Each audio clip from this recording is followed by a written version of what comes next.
Why should you win the Visionary Award? I think I am a visionary. If there's a bustle in your hedgerow, don't be alarmed now. It's just the two mics flicking through tomorrow's papers. What are you doing in my shrubbery, you dirty little...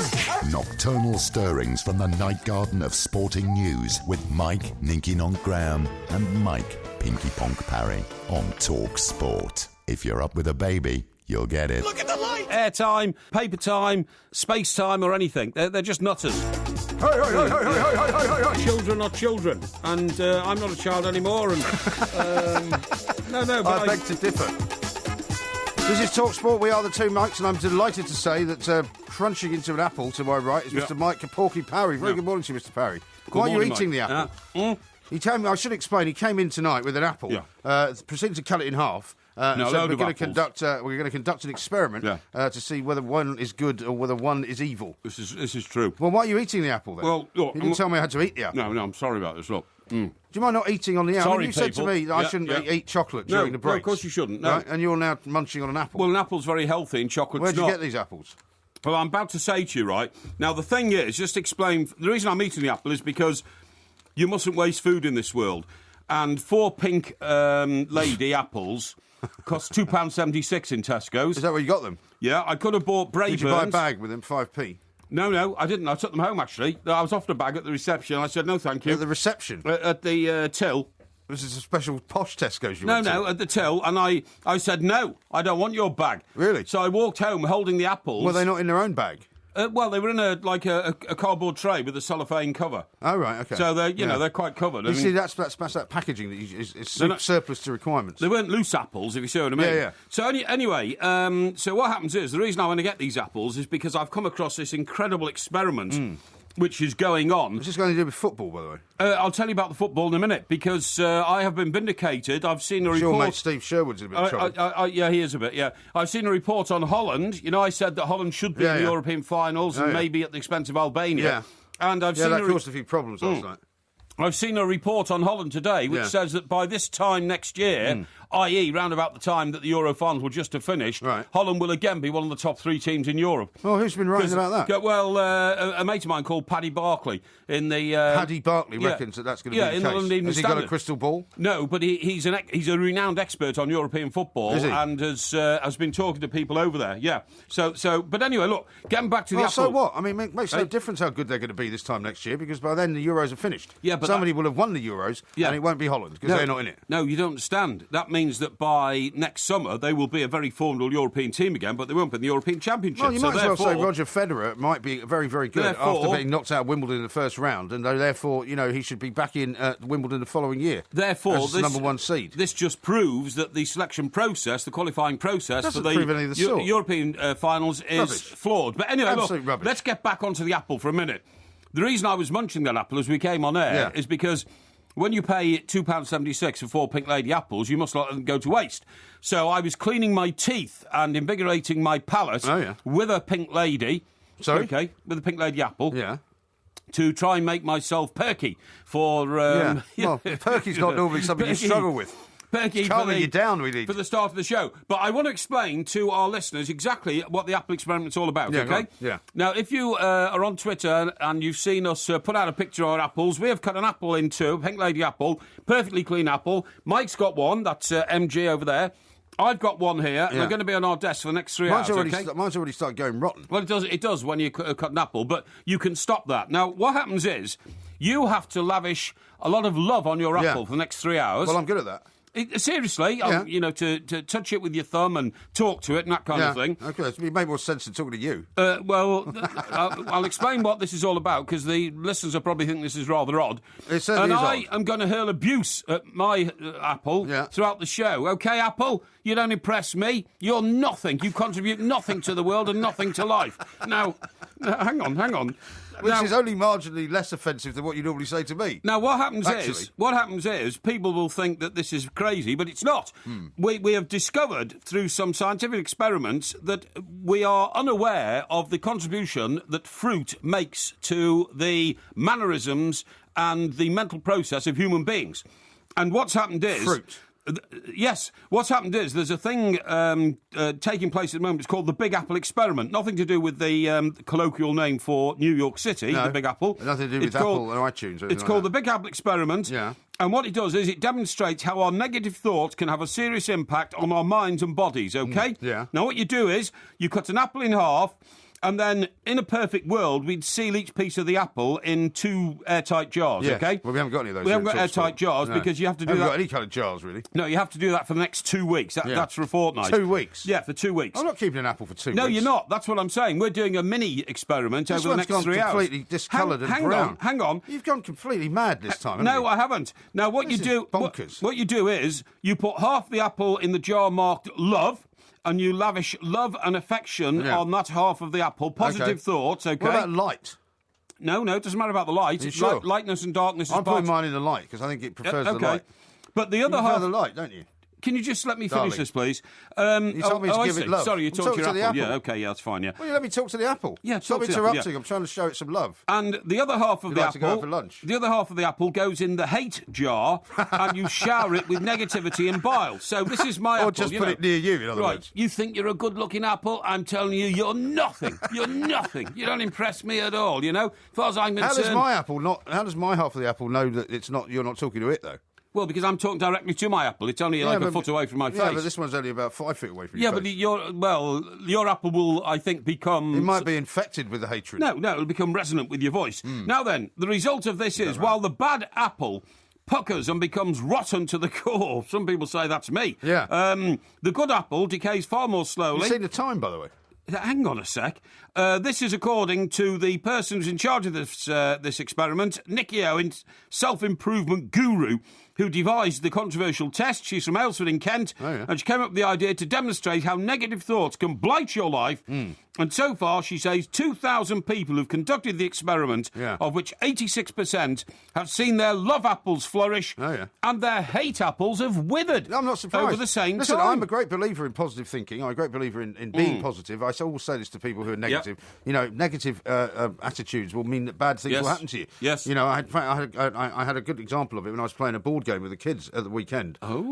We played this game called Go, which is an old game that I used to play as a kid. Go. You go around the world. Go now. No, go now. No, go. Oh, it's gold. Sorry. Gold. Isn't that the song? Spandau Ballet? Spandau Ballet. I thought it was gold. Spandau Ballet. But in fact, it's gold. Spandau Ballet. Spandau Ballet. Yeah. Could be goal, actually. You could rewrite it for football tour, couldn't you? Yeah, goal. That'd be good. Anyway, Go basically is a game where you travel around the world. It's fascinating because you have to travel to different cities, and it's old money, so there's no euro. So when you go to France, you have to use francs. When you go to Germany, you have to use Deutschmarks, Hong Kong dollars and all this. Like that. And you have to travel along these lines. And my son got to the point where he needed one. He had to throw a one on the dice. And he's like, I'll never throw a one. He says, I'll be here all day. He said, I will never throw a one. Yes. And I said, that's terribly negative thinking. I said, say to yourself, I'm going to throw a one. Just keep repeating it. He threw the dice and it was a one. Really? Yeah. So he had a 1 in 6 chance, didn't he? Well, yeah, but I mean, if you've ever been playing a game where you need to get one to get somewhere, you can sit there for a long time. Yeah, I don't know how often you play board games. No, I don't play board games really. I haven't got time. But anyway, look, that's the Apple experiment. We'll talk about a bit of football next. But it's not an original experiment because I've discovered through some research that a man by the name of Masaru Emoto, a Japanese man who was a researcher, entrepreneur, and author. Did a similar experiment back in the 90s with water. Really? What did he do? And what he did was he put two sort of collections of water in two containers. Yes. And behind the water, he put words which were either positive words or negative words. Right. Like, so hate and love and all that kind of thing. Yes. And what he did was he had people come and stare at the water. Where were they located, these jars of water? In Japan. No, I mean, what, in a public place, in a shopping centre? Well, I don't know where they were. Tube train, station? Tube train? Yeah. Well, that wouldn't be a very good idea, would it? They will spill. Well, no. Well, they're never mind jars. where they were. What difference does it make where they were? Well, it matters because of the public perception of what's going on. They but were anyway, in a place where the public could look at them, right, and they could spend time staring at the bad words behind the water or the good words behind the water. Right. And he then froze the water, right? And when he crystallised it later on, he found that the words which were good had created very, very good crystals, and the words that were bad had created horrible, ghastly crystals. Is that right? Yeah. Isn't that amazing? Isn't that interesting? Well, anyway, look, we'll know the answer to this one by 4 o'clock, because I'm going to give my apple a bit of stick. Look at you. What have you ever done for me? Huh? What have you done for me? You don't taste very nice at all. you better watch yourself because you'll end up in the bin tonight, the bin. He's a terrible man. I'm glad that we've done it this way round because I wouldn't have felt comfortable being nasty to an apple. Come on, talk to your apple before we I've asked it if it wants to go out for lunch. You know, ridiculous. You can't take an apple out for lunch. Why not? You've just got to give it. It's the resonance of your voice giving it some sort of. I'm going to buy it some flowers. Some mellifluous type. Mellifluous type tones. Yes. Yeah. Well, I'm going to buy it some flowers. Oh, I'll maybe get a box of milk tray. You're treating it like a human being. You can't. You treat it like an apple. All right, apple. You're getting it. You know. That's what you say. Well, I don't know how to treat an apple. I've never had a relationship with one before. You've got to look, Mike. You've either got to enter into this experiment and do it seriously without taking the mickey, or there's no point in us doing it. Well, the apple's already rancid. It's not rancid. It is. I'm going to take a picture of it and show how rancid it is. No, you've got to try and stop it deteriorating. I'll see if I can stop it deteriorating. I can't stop you deteriorating. What we're looking for, the light for a minute. What we're looking for is that at the end of the 3-hour show, the two mics, my apple will be much more degenerated than your apple because you're lavishing affection on your apple and praise. I'm lavishing a bit of the evil eye on mine. It's a beautiful apple. Yeah, much better than any other apple I've ever seen. Oh, okay. Yeah. In fact, in many ways, perhaps the most beautiful apple of all time. Ooh. This is Talk Sport. Don't phone your mother. Phone Talk Sport. Football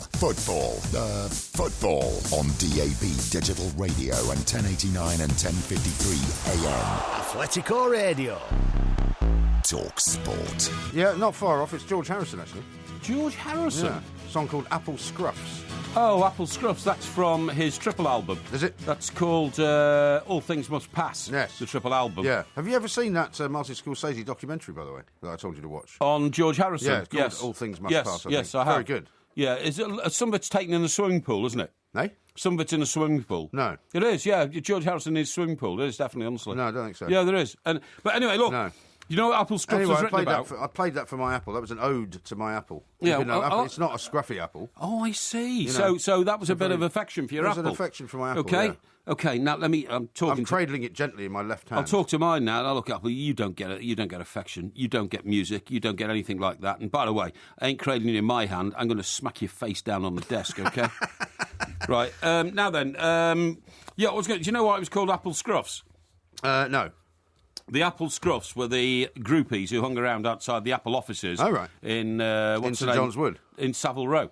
Oh, right. When they opened the Apple, record label and put people like Mary Hopkins in the charts and all that kind of stuff. You know what I mean? I've got a couple of tweets to read out to you. Rabbit Slippers says this. Perky Porky Parry verbally abusing an apple. Hashtag it's a new low. I know, yeah.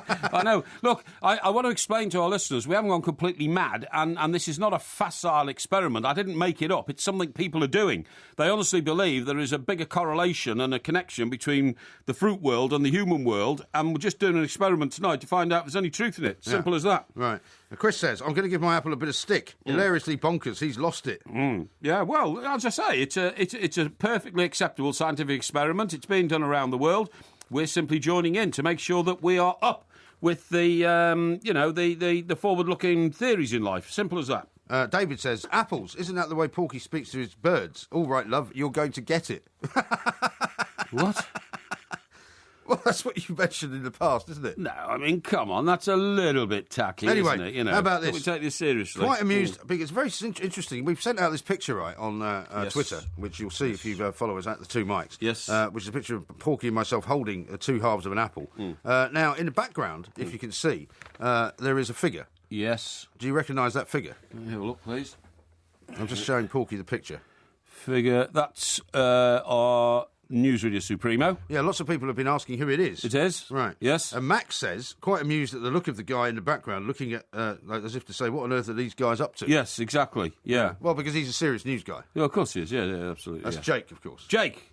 I'm Jake, the fake not Jake the fake, with no. the extra leg. No. No. Oh, I'm sorry, I shouldn't have sung that because, of course, it was recorded and made popular by Rolf Harris. It was. Who I'm afraid is now... Her Majesty's pleasure. Absolutely. Yeah. For well, let's move on from that. They're unspeakable. Let's move on from that. Yes. My apple is the apple of my eye. Yes. But I'm going to discard it just for one moment. Oh, look, a pip has just fallen out of it. Pip's fallen out your apple? What does that mean? I don't know. Is that good or bad? You're beaten up on your apple. I don't know whether that's good or bad. Now, let's talk about your mate Tim Sherwood. or Steve Sherwood, as you used to know him, because he's all over the back page of the Daily Mail, where it says that Randy Lerner, he's on his way out. I thought was wanting to sell Aston Villa anyway to some Chinese investors, has apparently had a sort of crisis summit meeting over in America, because his record so far in the Premier League, third from bottom, is pretty abysmal. Is he going to be the next manager to go, would be my question. Well, you know what his next game is, don't you? What is it? It's a Chelsea this weekend, yeah. Well, he'll probably win that then. Well, no. The way things are going. Well, wouldn't you think? Actually, funny enough, let's connect that, Mike, with the story in the back of the Times, right? Because Tim Sherwood's got to go to Chelsea and get some sort of result. And the story in the back of the Times, an exclusive by Matt Hughes, Mourinho has hurt the game, says Lasso.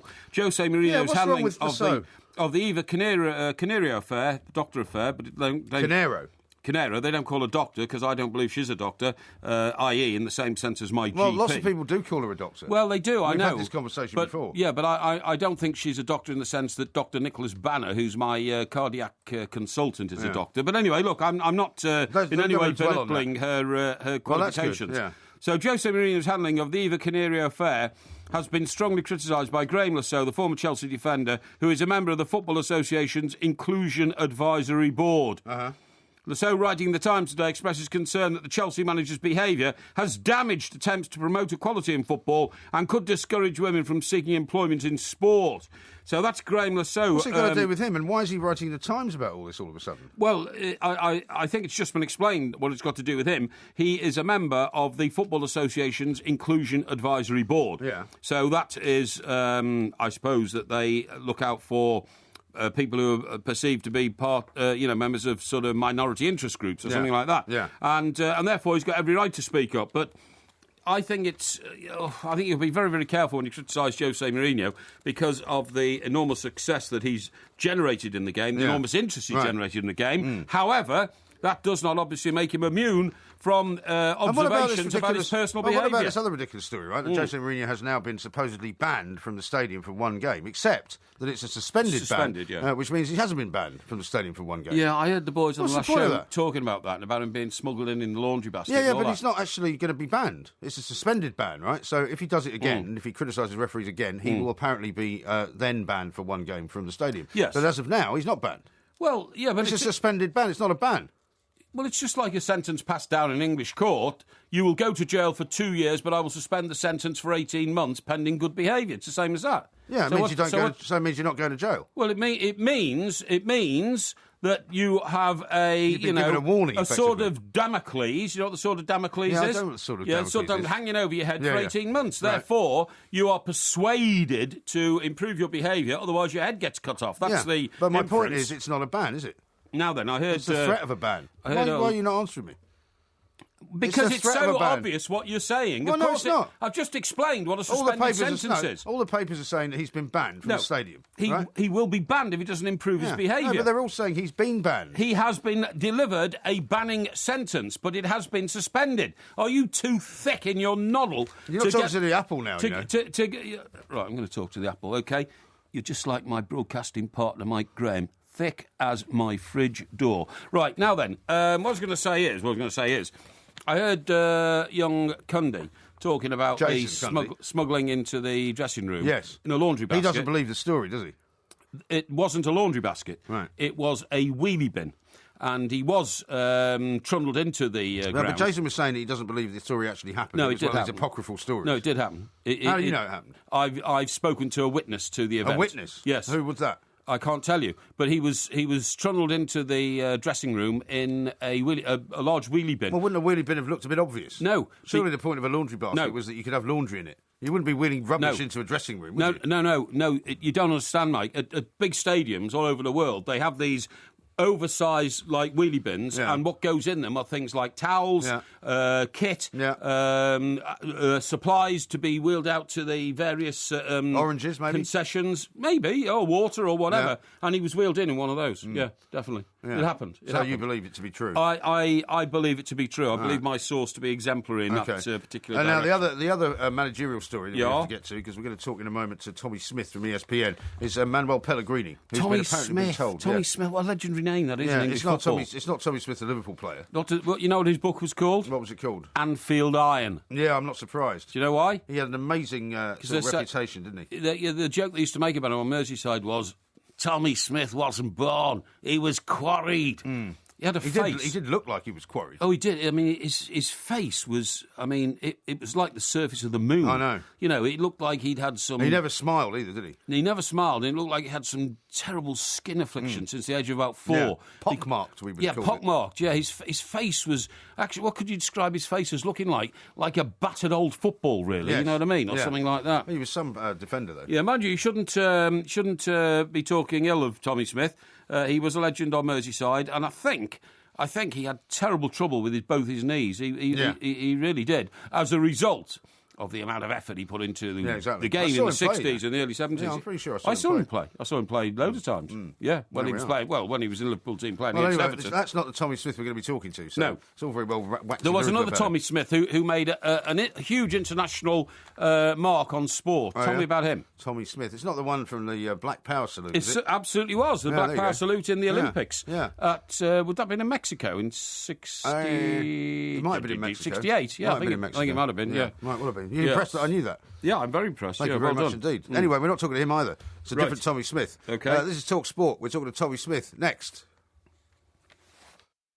And so unto the hallowed field of glory, where mud-caked warriors will clash once more. But among these brutal bands of brothers, who stood out proud above the others? As international rugby's elite face off, listen to Tools of the Trade, as Hawksby and Jacobs round up all the powerful performances throughout the tournament on Talk Sport with Velux Integra electric roof windows. Available at Jewson branches nationwide. See jewson.co.uk. If you drive a company car, there are some things you need. Exceptional fuel consumption, low CO2 emissions, so you pay less benefit-in-kind tax, business navigation included as standard. And then, there are some things you want.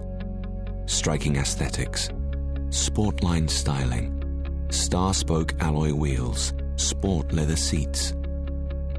What you want can sometimes be what you need. The new BMW 320d ED Sport. Request a test drive at your local BMW centre. Hi, I'm Lewis, a network engineer at Transport for London. Right now, on the A406 North Circular Road at Neasden, we're strengthening 2 bridges to prolong their lives and improving the junction. Work is currently taking place until mid-December between Brentfield Road and Neasden Lane. These improvements are all part of the road modernisation plan to help make our roads safer, more reliable and more welcoming. Whilst they're being made, there will be some disruption, so avoid travelling through the area, especially during peak times if possible. Please plan ahead and allow more time for your journey. Thank you. To know your travel options and see maps of the affected areas, search TfL A406 Neasden. Transport for London. Every journey matters. Asper's Super Casino Westfield is giving away £100,000 of prizes throughout October and November with a £5,000 cash prize every week. Use your free Aspire card. £100,000 in prizes and a £5,000 weekly cash prize. Open 24/7, free membership too. Asper's Casino Westfield Stratford. So that's why they call it Super. Terms apply. Details at asperstratford.co.uk. Over 18s, play responsibly, gambleaware.co.uk. As the temperature begins to drop, there's still something to smile about at Wickes with our cosy autumn offers. Save up to 30% on all universal radiators, now from as little as $14.99. Get our GU10 LED light bulbs for just $1.99 each when you buy a pack of 20. And Knauf loft insulation rolls are now 2 for £30, mix and match. Wickes. Let's do it right. This is the unique go-kart feeling of a turbocharged Mini Cooper 3-door hatch. And this is how it feels knowing that you got it for just £189 a month plus initial rental. Book a test drive at your nearest Mini Centre or mini.co.uk/turbo. 48-month hire agreement from Mini Financial Services, £2,399 initial rental. Subject to status, guarantees may be required. Available for new vehicles ordered by 31st of December and registered by 31st of March. Participating retailers only. Mileage and other conditions apply when you return the vehicle. Visit mini.co.uk/turbo. On DAB Digital Radio and 1089 and 1053 AM. That's the way to do it! Better looking by far. Talks. This apple is the apple of my eye. Do you think I should read a love sonnet to it? Well, you could say you could give it a soliloquy if you want. Yeah, go on. A soliloquy? Yeah. What do you mean, just talk to it as if I'm talking to nobody? Well, you know, a soliloquy is like a Shakespeare voice. Thing, isn't it? Well, it's not a Shakespeare thing. It's a soliloquy. Out, damn spot and all that. Well, I don't want to say that to the apple. No, hang on. What's the soliloquy I like best from Macbeth? It's something like... what is this? Sound and fury signifying nothing. Hail, hail, fire. Or something like that, isn't something it? Something like that, yeah. Anyway, yeah. What is this bloody stain or something like that? No, that's a different one. That's Lady Macbeth, who's looking at out, damn spot, looking at the dagger, the bloody dagger. Let's talk to Tommy Smith. I do feel stupid talking to an apple, but it's an experiment. So I feel stupid talking to you sometimes, but that's not an issue because we're all in a very good mood tonight. I'm not trying to react we're going to try to get some kind of different thing going on with this experiment with the apples. But we've got lots of tweets coming in as well, which we'll read to you later. Okay. Tommy Smith is here, though, from ESPN. Tommy, very good morning to you.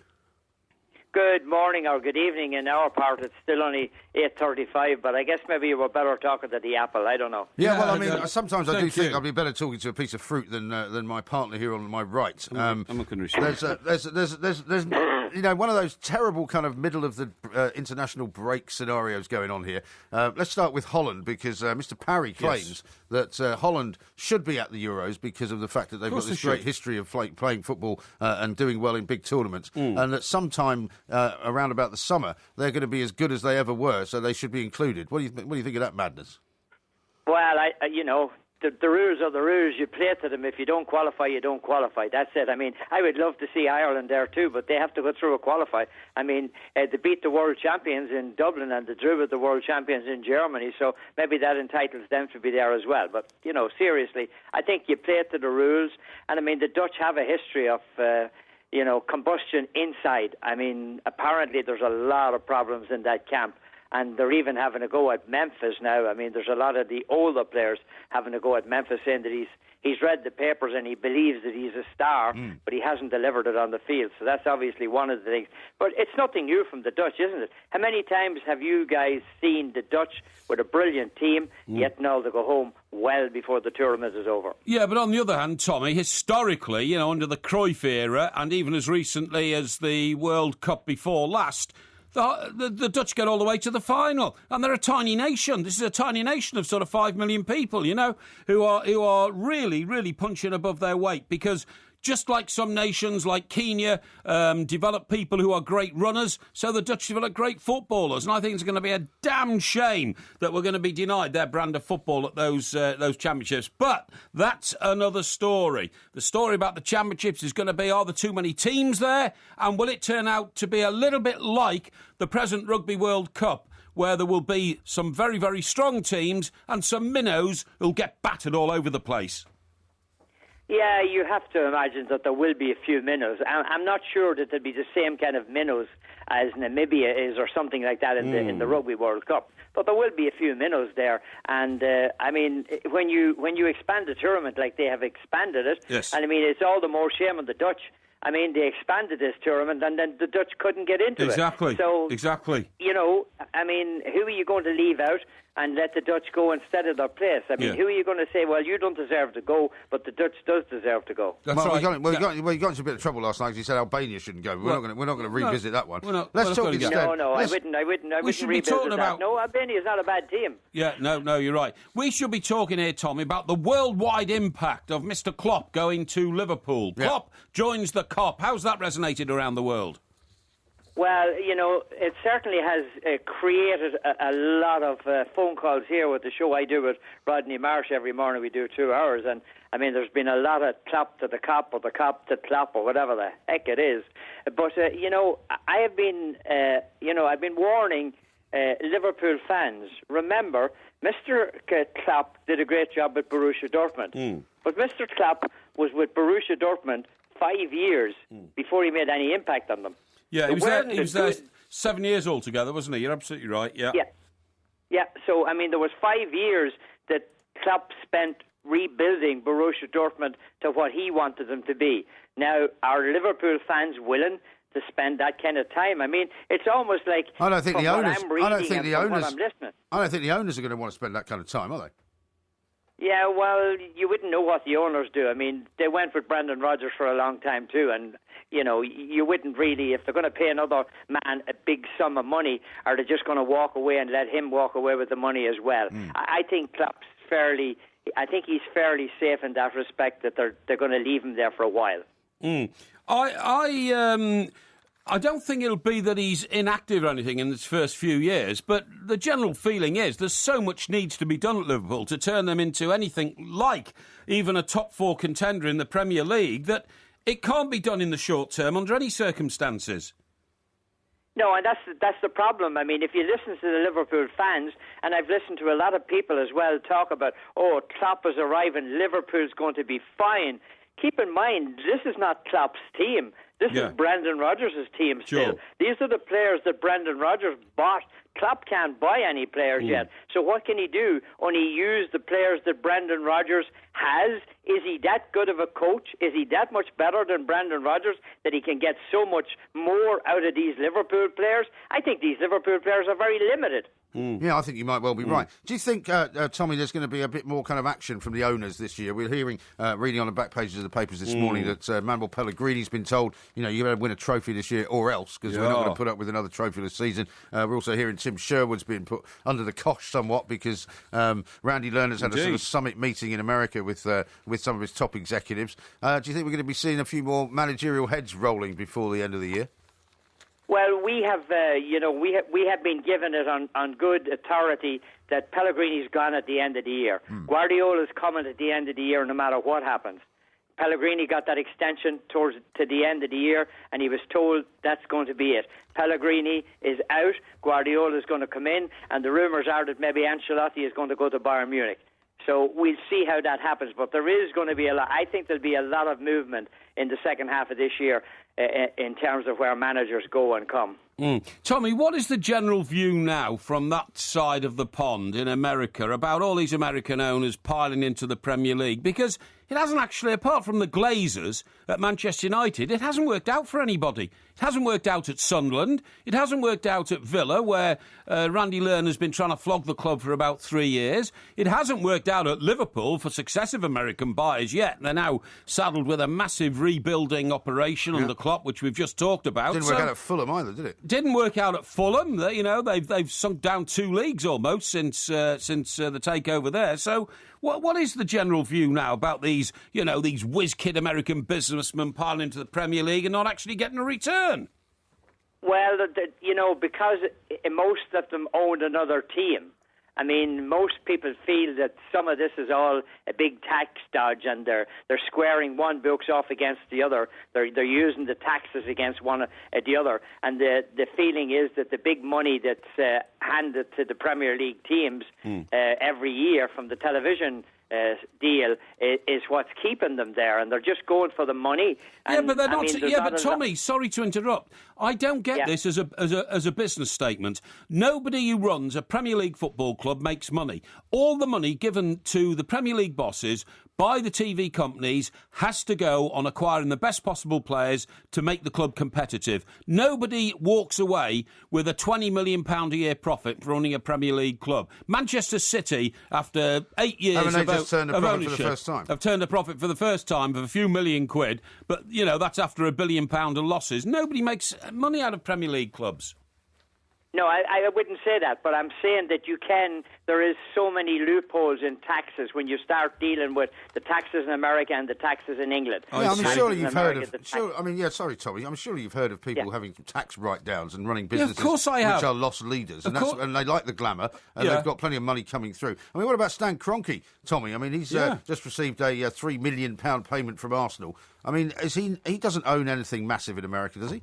No, he does. Well, he owns an unbelievable amount of real estate. He doesn't own a team in America, though, does he? No. That's what I mean. No, I mean he has a soccer team, all right, but he doesn't have. He doesn't have an NBA team or a baseball team or a football team. No. Right. Yeah, but he has unbelievable holdings. So these guys. Let me tell you something. We may think, and you may look at them, and you may say, okay, they're all smart businessmen that's been taken to the cleaners. But I'll tell you one thing. Eventually, if you get to the books, they are not being taken to the cleaners because they didn't get the huge amounts of money they have by being stupid and being taken to the cleaners. No, that's absolutely right. But, Randy Lerner's been trying to sell Aston Villa now for years, And the reason he can't is it wasn't a very attractive investment in the first place. So he hasn't made a very wise decision there, whatever you say. I mean, look, he's a very bright man. The brightest of the lot are the Glazers because of the way they bought Manchester United. They didn't even spend their own money, they spent somebody else's, and they have been taking big dividends from that, haven't they?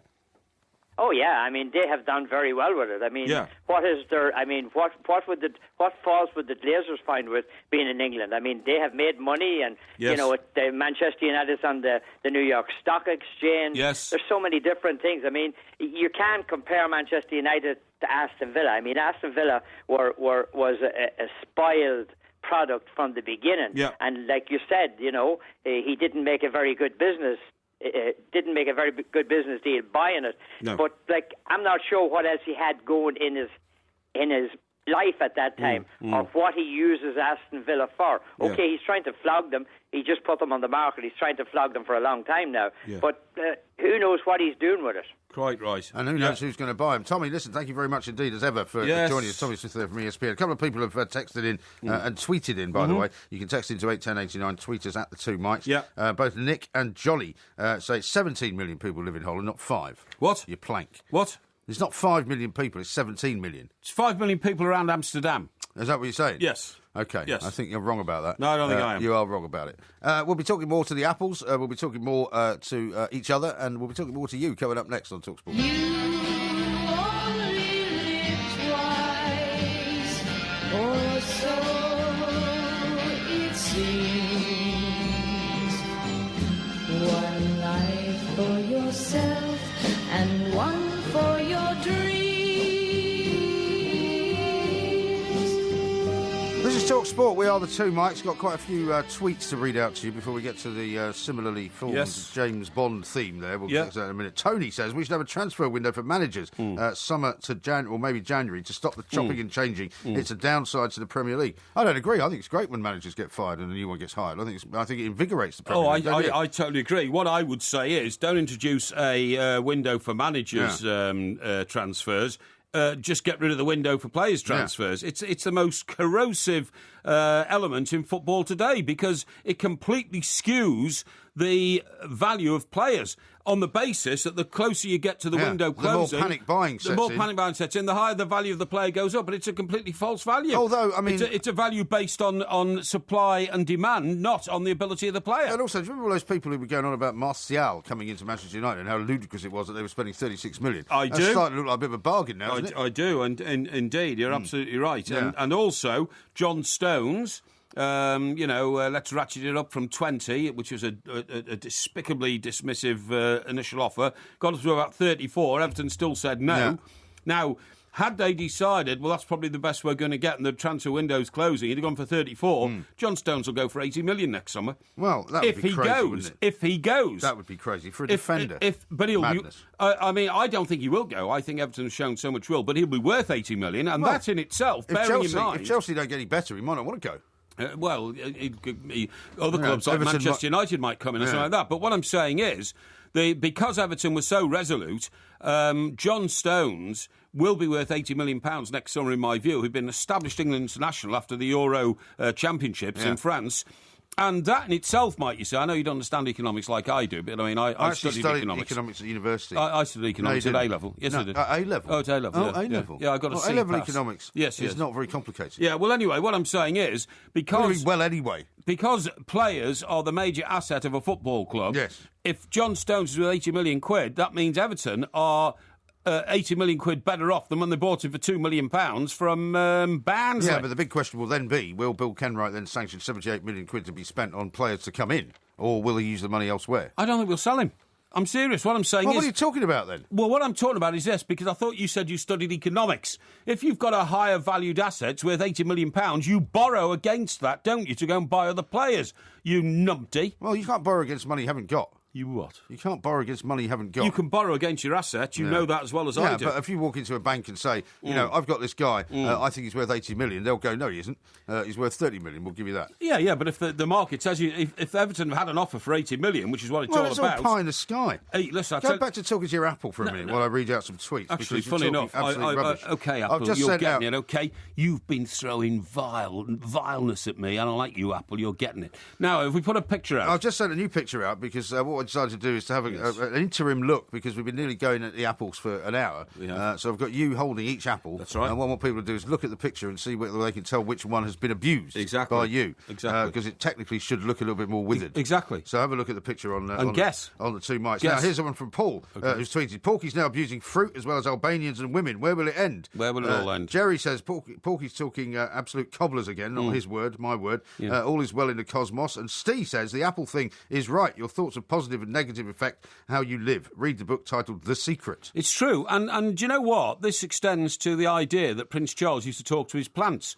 Well, people do say that if you talk to plants, they prefer it. I totally agree. I never, ever once... Well, you don't talk to your plants, do you?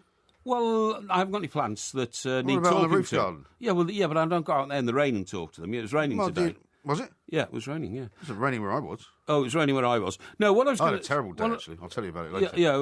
I'll listen to that later. No, that's very kind of you. When I've gone home, you can bore the listeners stiff with that one.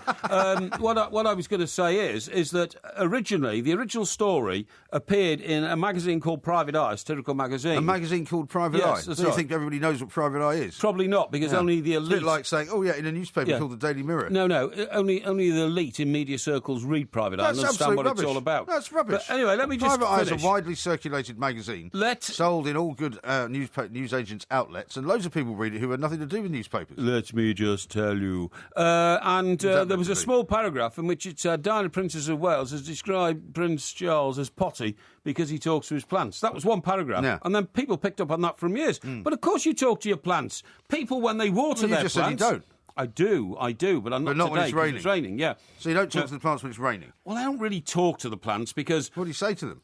I said I don't really talk to them because my housekeeper, whose responsibilities extend to looking after my roof garden, she does all that. Anyway... So she talks to them, so you've got a surrogate, effectively. I'm not getting into this ridiculous conversation. What I'm saying is... Let's instead talk to the apples. That's not ridiculous at all, is it? When people have a... No, that's a scientific experiment, the apple. I've explained that to our listeners. Heddy says, Porky's experiment is garbage. Browning is harmless oxidisation of the surface chemicals. Yes. It is not serious degrading. Yeah, but the whole idea is that if you're horrible to your apple, it goes off more quickly than if you're nice to your apple. Anyway, the point of my story is about the plants. Yeah, go on. You see people all the time watering their plants and saying, oh, your leaves are looking beautiful today, my darling, and all that kind of stuff, and they do. And any gardener has an intimate relationship with the plants that it's been bedding and growing and nurturing over months, if not years. So How do you know anything about this, though, since you don't have anything to do with gardens? Say again? You don't do anything about gardens, though. You have no knowledge of it. Yes, but I regard myself as a sort of chief executive of my empire, if you see what I mean. Yeah, I know you do, yeah. That's perhaps the funniest thing you've ever said. No. Chief executive of your empire. So what is the Porky Empire? What does it consist of? No, you don't understand what I'm saying. A rattled old Jaguar down in Portsmouth, right, that you leave parked in a spot, which is only kept there so that you can keep the spot there. Yes. So when you bring your other crappy car down, the Mercedes, which you're about to exchange, right, the C-Class... I'm sorry, so an 18-month-old car is crappy. Well, it looks awful. You've got an 11-year-old car parked outside the front... Oh, well, why don't you tell the audience what you did this morning? I had to get a tyre replaced. Because? Because it had a puncture. Yeah, because... Because I ran over a nail. No, it was worn through. No, it was not worn through. It was... Well, why did you... Why, when if you it went... was worn through, it wouldn't have passed its MOT, would it? No, OK, so why... In fact, the tyre, which got a puncture, was actually one of the better tyres on the car. The two front tyres are getting close to being worn. I was just about to say, if it's not a knackered old car, why, when you went to get the tyre repaired, that had the nail in it, did you have to have one of the other tyres replaced? Well, because I was about to... Because it's worn down to the rim. No, the thing was, I was about to get a tyre, a couple of new tyres to the front anyway. But I was just waiting because I've only got 2 new tyres on the Land Rover. I don't want to spend my life spending out money for tyres. does. Yes. So, but the thing is that I had this nightmare scenario where, because I'd never had to change a tyre on the car, I didn't know where the wheel nuts were, you know. Now, you've got to explain to our listeners what that's all about. Well, I mean, if you've got a car with these alloy wheels, yes. The only way that you can get them off is to have this special sort of nut, which you attach to the end of a That's right. It's got a special, unique pattern. Apparently, I didn't know this. Yes. I didn't know that it's individual to every car. You know when you go into Quick Fit or somewhere like that, and they get the gun that does the nuts, right? Yeah. They can only do 3 nuts on each wheel. The nut gun, it is, They can only do 3 nuts on each wheel, because there's 4 nuts, and then you have to give them your unique nut,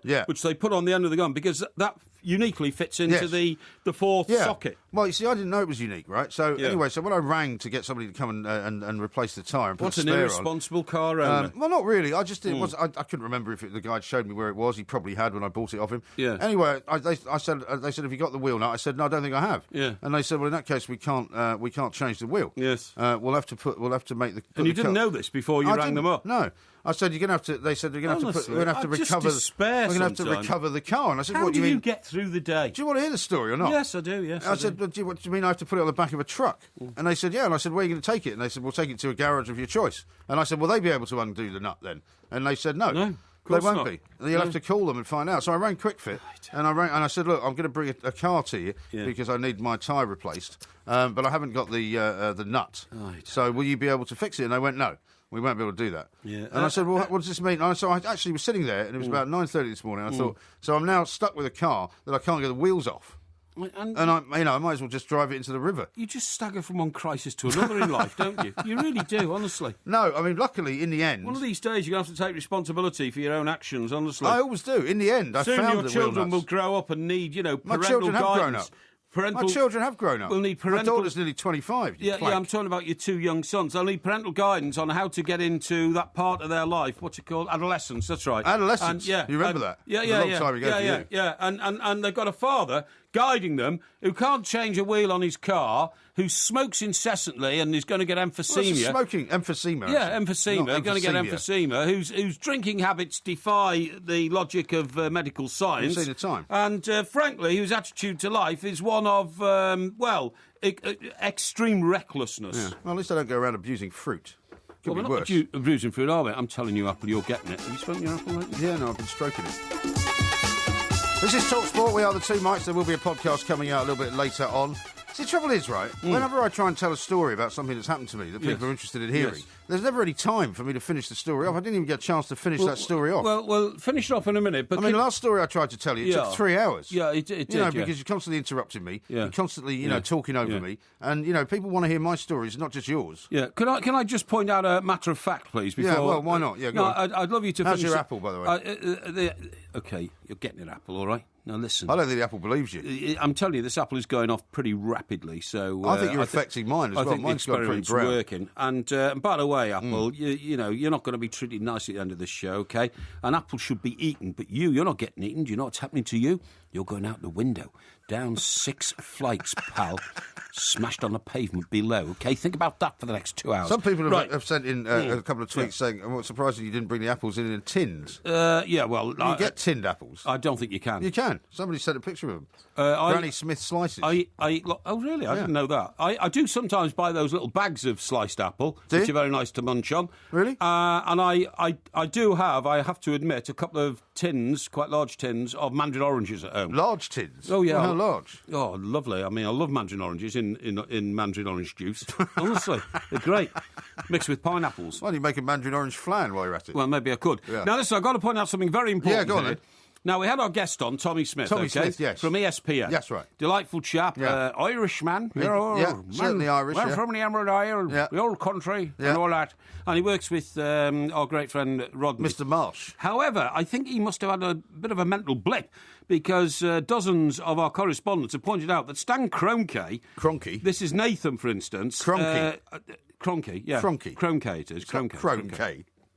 Anyway, Nathan is one who's pointed out Kroenke Sport owns NFL Rams, NBA Nuggets, NHL Avalanche, lacrosse team and Arsenal.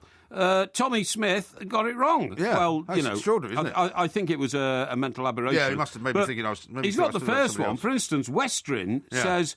guys, Kroenke owns Denver Nuggets, Colorado Avalanche, St. Louis Rams and Colorado Rapids. They are respectively in the NBA, the NHL, the NFL and the MLS. He's one of the biggest sports owners in the world. Yeah, well, I don't doubt that. But, I knew that, actually, when we were talking. Why didn't you say something then? Because, as I pointed out to maybe he only owns a part of those teams rather than all of them. No, he owns them wholly. Well, he wholly owns them. Well, he owns the company that owns them, put it that way. Right. And I didn't want to undermine Tommy by saying, hang on here, Tommy, because I wasn't exactly certain of the identity of the franchise. So you weren't sure, in other words? Well, I was pretty sure he owned a big branch of sports. But anyway, that's by the by. Let me read you a Tommy couple will of tweets. always welcome on this show. Yeah, thanks, Tommy. Tim says this. Hi, Mike. She says, what if the apple likes it rough? If the experiment is to mirror human impact, will this have the opposite results? Well, I've just threatened to throw the apple out the window, so I expect it to deteriorate pretty rapidly from now on. I guess so. Here's one from Chris, who says, so this is how Porky displays all his bitterness and hatred. He abuses fruit. And Dumpty says,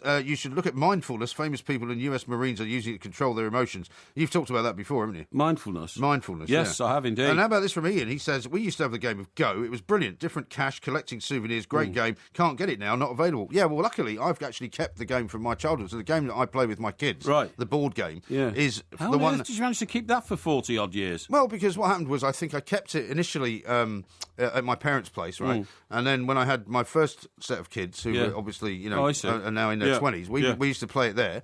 And then... you thought you'd take it on? Somehow, I think... I just sort of acquired it and I've just never let go of it. Yeah, good. It's a great game. We used to have a game when I was a kid called Sorry. Sorry? Yeah. No, don't remember it. And I've never met anybody else who's ever had one or played it, but it was a board game called Sorry. How did you play it? Well, they moved things around a board, and there were different colours, yellow, red, blue, green, all that. Yeah, but what was the point of the game? They were shaped like pawns on a chessboard, you know. But what was the point of the game? I can't remember, I don't know. You shook a dice, obviously, and all that. Now, listen, there's one here what's the point of a game called Sorry? I don't know, honestly. How I can't can you not remember. Oh, it was 40 years ago when we played it. Right. Now, there's a great text here. It says, delighted, guys, that you're talking about the apple. Mr. Parry looks half his age. He's a very handsome man. How about that? Well, it says it's from Continental Radio, but I assume... Continental Radio? I assume it's a full lady. of continentals? I assume it's a woman. Well, it might not be a woman. It might be a man. Well, it might be. I don't know. I mean, there's no exclusiveness on admiring somebody's physique and looks, is there? You know what I mean? Now, how about this from James? He's looked at that picture where you're holding the two halves of the apple, and he says the half apple on the left belongs to Porky, which would be the one in your right hand. Is that correct? Yes. That is correct, isn't it? The one in my right hand belongs to me. Yeah. That's right. So that is the one that is, in fact, been taking all the abuse and looks more... but I think there's a trick of the light going on as well, though, because there's a flash involved, and I think the one that you're holding in your left hand, i.e. the one on the right, is actually whiter in the picture than it would normally otherwise be. Well, it could be a trick of the light. Now, anyway, do you want to hear the end of my story or what? Yes, please. So, in the end, we managed to get the guy to come. He got the This is when you found you actually had the nut. How did you find the rogue nut in the end? Well, it was in the back of the car, sort of buried in a sort of pocket, which I wasn't aware of. In the boot? Well, it's a hatchback sort of thing. Yes, But can I put this to you? When you first bought the car, even though it's an old jalopy and you only paid $2,000 for it, didn't you realise that if you didn't locate these nuts... I mean, somebody... but he may have shown me the nuts and said, this is where the nuts are. I just forgot. I mean, it was over a year ago. I see, yes. I didn't suddenly mentally think to myself, if I ever need the wheel nuts... Because you don't, do you? No. I mean, I guess you know where your wheel nuts are, do you? Of course I do. Where are they? They're in the glove compartment. Are they? Yeah, well, I have to know that, don't I? Because I've had three... You've had 3 incidents. 3 incidents with tyres, and on each occasion... Well, so anyway, this guy, the spare tyre is underneath the back of the car, right? Yes. So you have to wind it down. Yeah, because it's a 4x4. It is, or it used to be when it was new. It's now like just a wreck. Well, it's one of these that can be a 4x4, but you have to. It doesn't always go in 4-wheel drive. It's only if you choose it to go in 4-wheel drive. Oh, I see. You can shift the gear. It's got a little flip switch which says low range, and if you want to make it in 4-wheel drive. And what do you have it in most of the time? Just 2-wheel drive. Because the 4-wheel drive is really only for really bad conditions and off-road and snow and that kind of thing. I don't get this off-road thing. When you come off the road, you're driving over other people's land and tearing up their turf fields, or fields, or if you're driving on sort of dirt track roads that sometimes if you live in the country, it's not tarmac, is it? And you might be driving on mud. I see. Anyway, so he winds this thing down. Right. Much to my horror, it was one of those sort of temporary spare tyres. It wasn't particularly small. So it's half width? But it was half the width, right. So, not only that, but it was completely flat. Mm-hmm. So, he had to pump that up. And I thought to myself... So you managed to get the spare off, and that doesn't work either? Well, no, it did, because he pumped it up, but I wasn't sure if he pumped it up, it would have a great big hole in it, How competent are you at looking after things on a day-to-day basis? Well, I don't go around, searching under the car to see what the state of the spare tyre is. How often, for instance, and let's have a very honest answer here, how often do you run out of washing up liquid at your London flat? I've never run out of it. I don't believe you. Why? Well, why don't you ask me a question and you say you don't believe the answer? Well, how often do you go shopping for washing up liquid? Hardly at all. Well, in that case, you must run out of it then. No, because or maybe, I get all my stuff delivered. Maybe you eat all your delivered takeaways on plates, which are now piled up in your kitchen, filthy and rancid. No, I think you'll find you're the one that eats all the Chinese. And rancid. You're the one that eats all the Chinese takeaways. What I do is I have food delivered, which I then cook. And if the washing up liquid looks as if it's getting low, I simply add that to my next basket of food delivery. Oh, really? Yeah, that's how it works. We are in 2015. You don't have to go down the shop every time you want to buy something. Oh, really? No. Oh, well, I do. Because, I know you do, because you don't know any other way of doing it. But I still haven't finished my story. Oh, well, come on, get on with it. So then... it's been going on for an hour and a quarter so far. Well, it's because you keep interrupting me.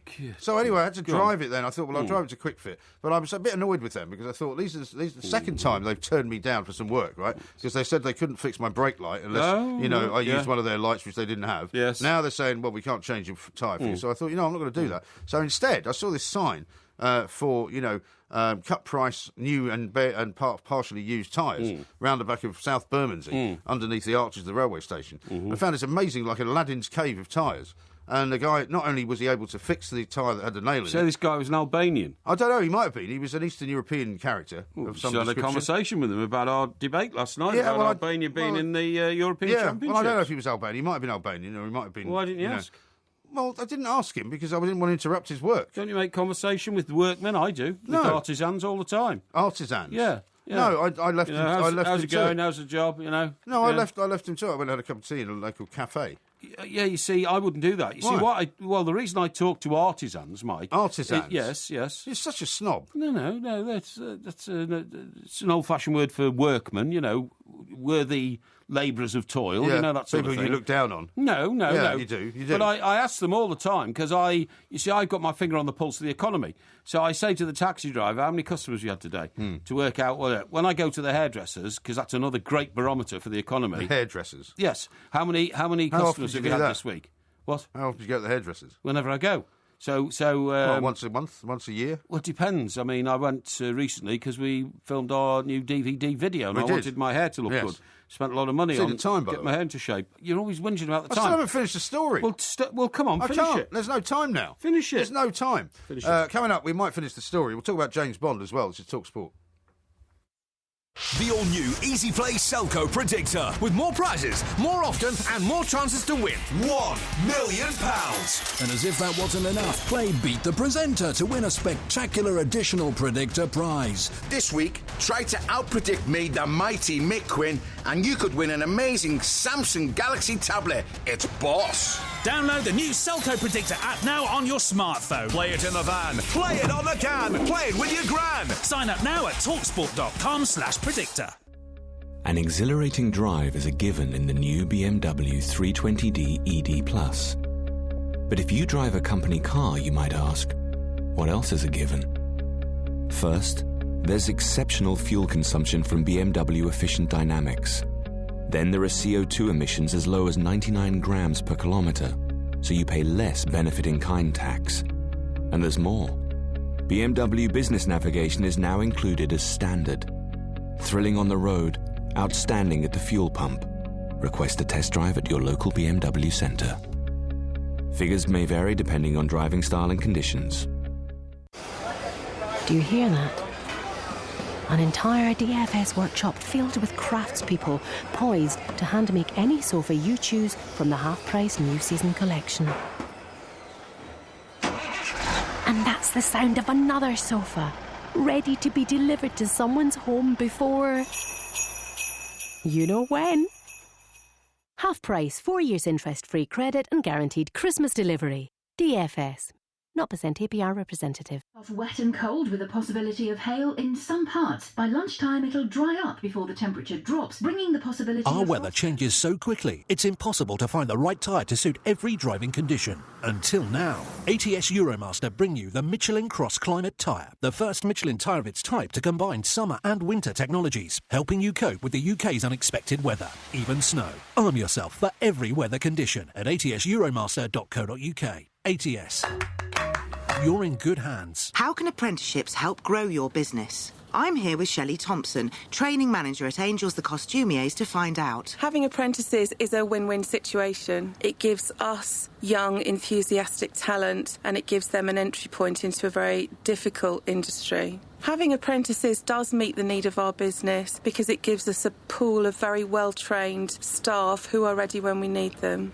Thousands of companies like Angels are realising the value of apprenticeships. With a free recruitment service and the possibility of a grant of at least £1,200, there's never been a better time to hire an apprentice. Find out more at greatbusiness.gov.uk/apprenticeships. It's how London buys its cars. Car Giant. When people come to Car Giant, it's huge. Really awesome. Just wow. They simply can't believe the giant number of cars to choose from. With up to 8,000 cars in stock, giant choice, giant value. Car Giant, of course. Car Giant. In White City, it's how London buys its cars. Visit cargiant.co.uk. It's how London buys its cars. Car Giant. Mark Saggers, he runs the old station. He's Mr. Big. I'm a very important man. Listen to his radio show tonight from 7 on TalkSport.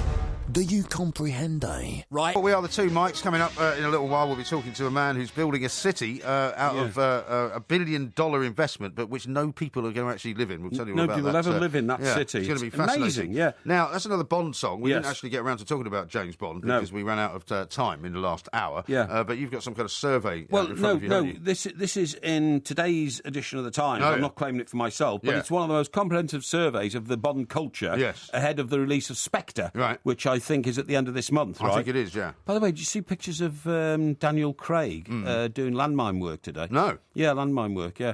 You know the stuff that Diana, Princess of Wales used to do? Yeah. He's into that now. Is he? So he had one of these... walking through a landmine? Yeah, that's right, yeah, honestly, he had one of these suits on. Or a minefield, I should say. So he's given a bit back. But, well, that's good. Good for him, yeah, of course it is. But anyway, look, I can tell you from this survey, and again, it's the Times, not mine, but they really have researched it through critics over the years. They've looked at all the reviews for the films. Yeah. They've looked at the reviews for the songs that accompany with the films. Right. And their verdict is that the best ever Bond film would be, can you guess? Well, I think it would probably be Skyfall, wouldn't it?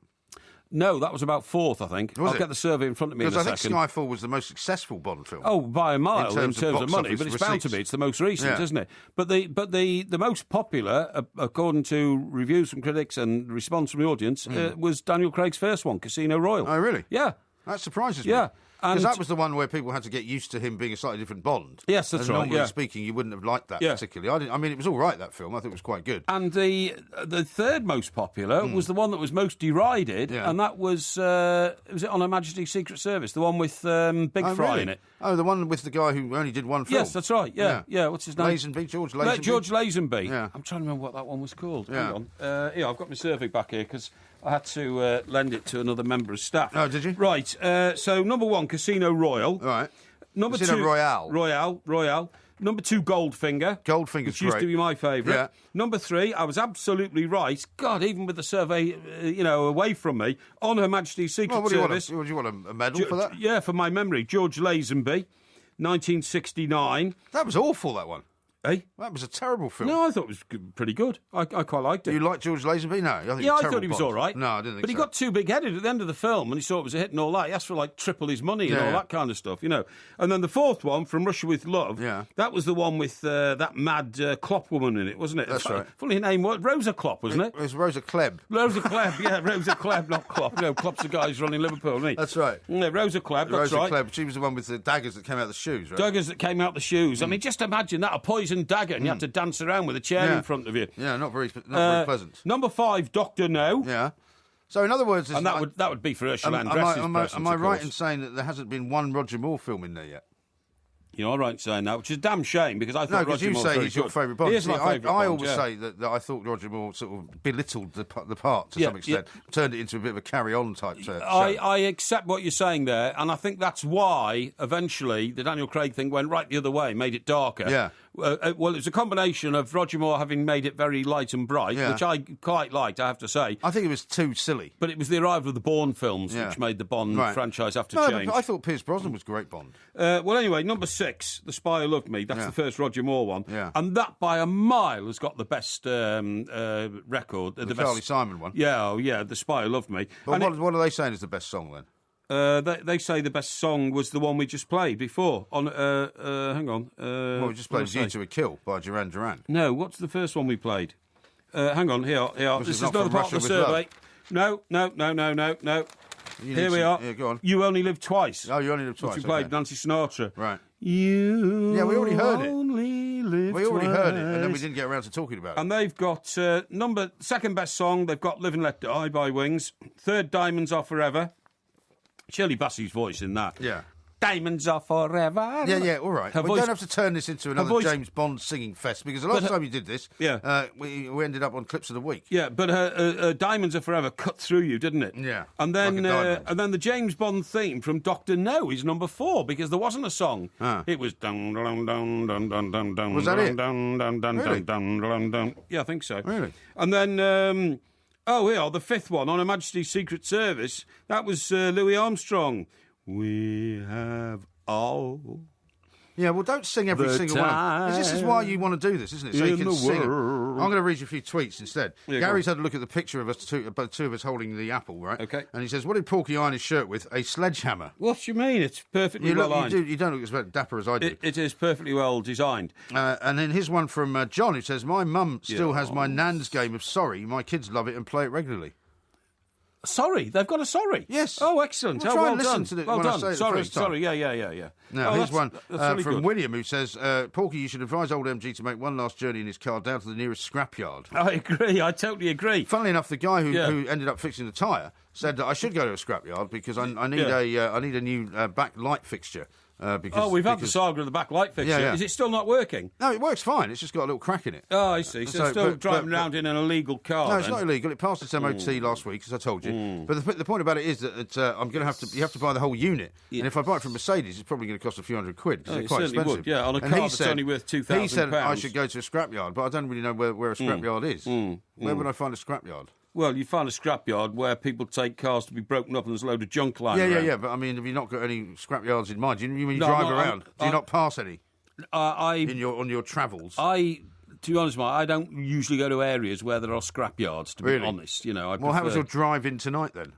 Driving tonight was a nightmare. Was it? Yeah. Now, I told you about this main route in from Stockbroker Belt the way into that you town. always come, which is always slow, always delaying you, no, and always being dug up. No, usually I whiz through, because No, you're always moaning about how the roadworks were always delaying you. Well, I whiz through unless there's roadworks. Anyway, the roadworks, right, so it says road ahead closed, and I think, I can beat So you this. think that's a mistake? Well, I mean, most people, when they see the sign that says road ahead closed, actually go, "Oh, we better go another way then." Well,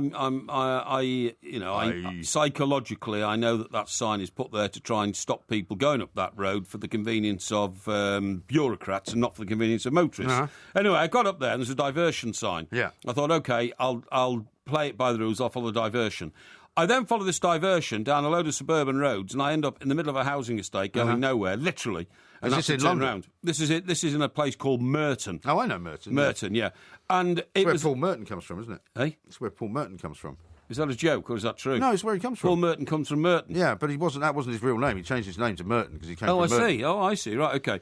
And it was like Bonfire of the Vanities. Right. I mean, it really was. There were kids on a balcony. You ran over somebody? No, I didn't run over somebody, but people were throwing things at the cars, because I wasn't the only one. No, I'm serious. What sort of things? Oh, like plastic bottles and that sort of thing. Yeah, because do you know what I think had happened? I think some mischievous, youth you think they'd turned the signs around? They'd turned the signs around. So that's the sort of thing you would have done as a kid, isn't it? Yes, probably. Yeah, definitely. So have you had any damage to your car? No, not damage to the car. They were bouncing off the road mostly and all that. But I thought this could get quite aggressive. You know what I mean? It could. So I had to turn around and come back. But it delayed my arrival at the office by a good 15 minutes, which means, of course, you were in a terrible panic when I got here because you thought I wasn't coming. I was not in a panic at all. You were in a panic. You seem to forget that I do, many, many hours on this radio station without you, as you do without me. Yeah, well, absolutely. Now. Yes, well, it's something I have to do. Are you doing another Clash of the Titans on Sunday? Yes, I am, actually. Oh, yeah. Have they told you yet who you're working with? Well, Saggers. Yeah, well, you knew that yesterday. Yeah, I knew that yesterday. And they're not giving you any updates. See, I bet you they can't get anyone this week. No. Because people will say, no, we don't want to work with Mike Parry. I haven't. They don't want to work with you. I haven't actually asked for an update because I don't need to. Now, I'm going to test you now, OK? Well, we've run out of time again. I still haven't finished my story. I thought you had. I thought we'd got to the end now. I thought you got to the scrapyard. You got the spare wheel. It wasn't in a scrapyard. Right. All I'm saying to you is... It was a tyre scrapyard. The tyre that was said to be unrepairable... It was a tyre scrapyard, wasn't it? No, it was... They weren't brand new tyres, were they? No. No, exactly. Well, it's not a tyre scrapyard. Tyre scrapyard. It's a tyre retailer. Yeah. Anyway, I was able for £50 to get a brand new tyre on my car and also to get the other one fixed for a tenner. So for 60 quid, I've got 2 new tyres. That's not bad. Good, you said Pierce Brosnan was your favourite? Yes. Guess what the worst Bond film was? What? Die Another Day, Pierce Brosnan. See, that's rubbish. Isn't that the one with Halle Berry in it? I think it is. Well, how can you say that? She's in the orange bikini. You tell me that's the worst Bond film? Do me a favour. Is Die Another Day the one that starts with him blowing up the North Koreans? Yeah. Or is it? Yeah. Is it? I think so. Yeah, or because the other one was the one on the River Thames where the jet boat came out of MI6, didn't it? And he chased the woman. What? Down the Thames? Yeah, and onto the top of the O2 Arena. Yeah, but you think it was the Korean one? I'm pretty sure. Do you know what? That was a pretty stupid plot, because they kept him prisoner for about 2 years. He grew a beard, and then when they took him back, the British thought he was... No, they thought he'd turned into a double agent. They're all stupid plots. Thought he turned into a double agent, and so they injected him and put him into a nut house. Yeah, I remember it. They tried to drown him originally, didn't they? Just imagine having your head pushed into a bowl of water. No, a tank of water. Being told you're going to drown. They did that to an IRA informer, and guess what the IRA informer did? I don't know. Rather than being drowned in the bath, because he saw that they'd filled the bath full of water, he just jumped out through the bathroom window, literally straight through it. Yeah, he did. He went out through the bathroom window. Stop for a minute. He went out through the bathroom window. Dear God. Go and talk to your Apple for a while. This is Talk Sport. Okay, coming up next. You're going out through the studio window. Coming up, we're going to talk about this ghost city that's being built in New Mexico. This is Talk Sport. The warm-up with John Richardson and Matt Ford. You remain the only man I've seen cry in the pub. Dad, why are you bringing this up? It's only 10 past. This Saturday morning from 11 on Talk Sport. Important the listeners get to know who we are, and they know that I'm calm and collected and a rational man. Passive-aggressive and rude. You are an alcoholic who cries in the pub. The warm-up with John Richardson and Matt Ford. You make it sound like it's a daily occurrence. This Saturday morning from 11 on Talk Sport. We are the robots. We are the robots. We are the robots. This is Talk Sport. We are the two mics, of course. We are not the robots, and there will be a podcast coming out a little bit later on. Porky Vision coming up as well, which I'm looking forward to, because that'll be your TV review of the week. Very much anticipated in all parts of the globe. Indeed. Going to talk to a very interesting man now by the name of Bob Brumley. We certainly are. He's the program executive of a project where in New Mexico, not far from Albuquerque, I think I'm correct in saying, they're going to build a $1 billion city, right? But they're not going to build it for anyone to live in. No. It's going to have houses, it's going to have a business district, Amazing. It's going to have all sorts of kind of recreational facilities, but it's going to be used as a kind of a testing ground for future urban living. Yes. And I think it's a fascinating idea. Let's find out from Bob why they're doing it. Bob, a very good morning to you.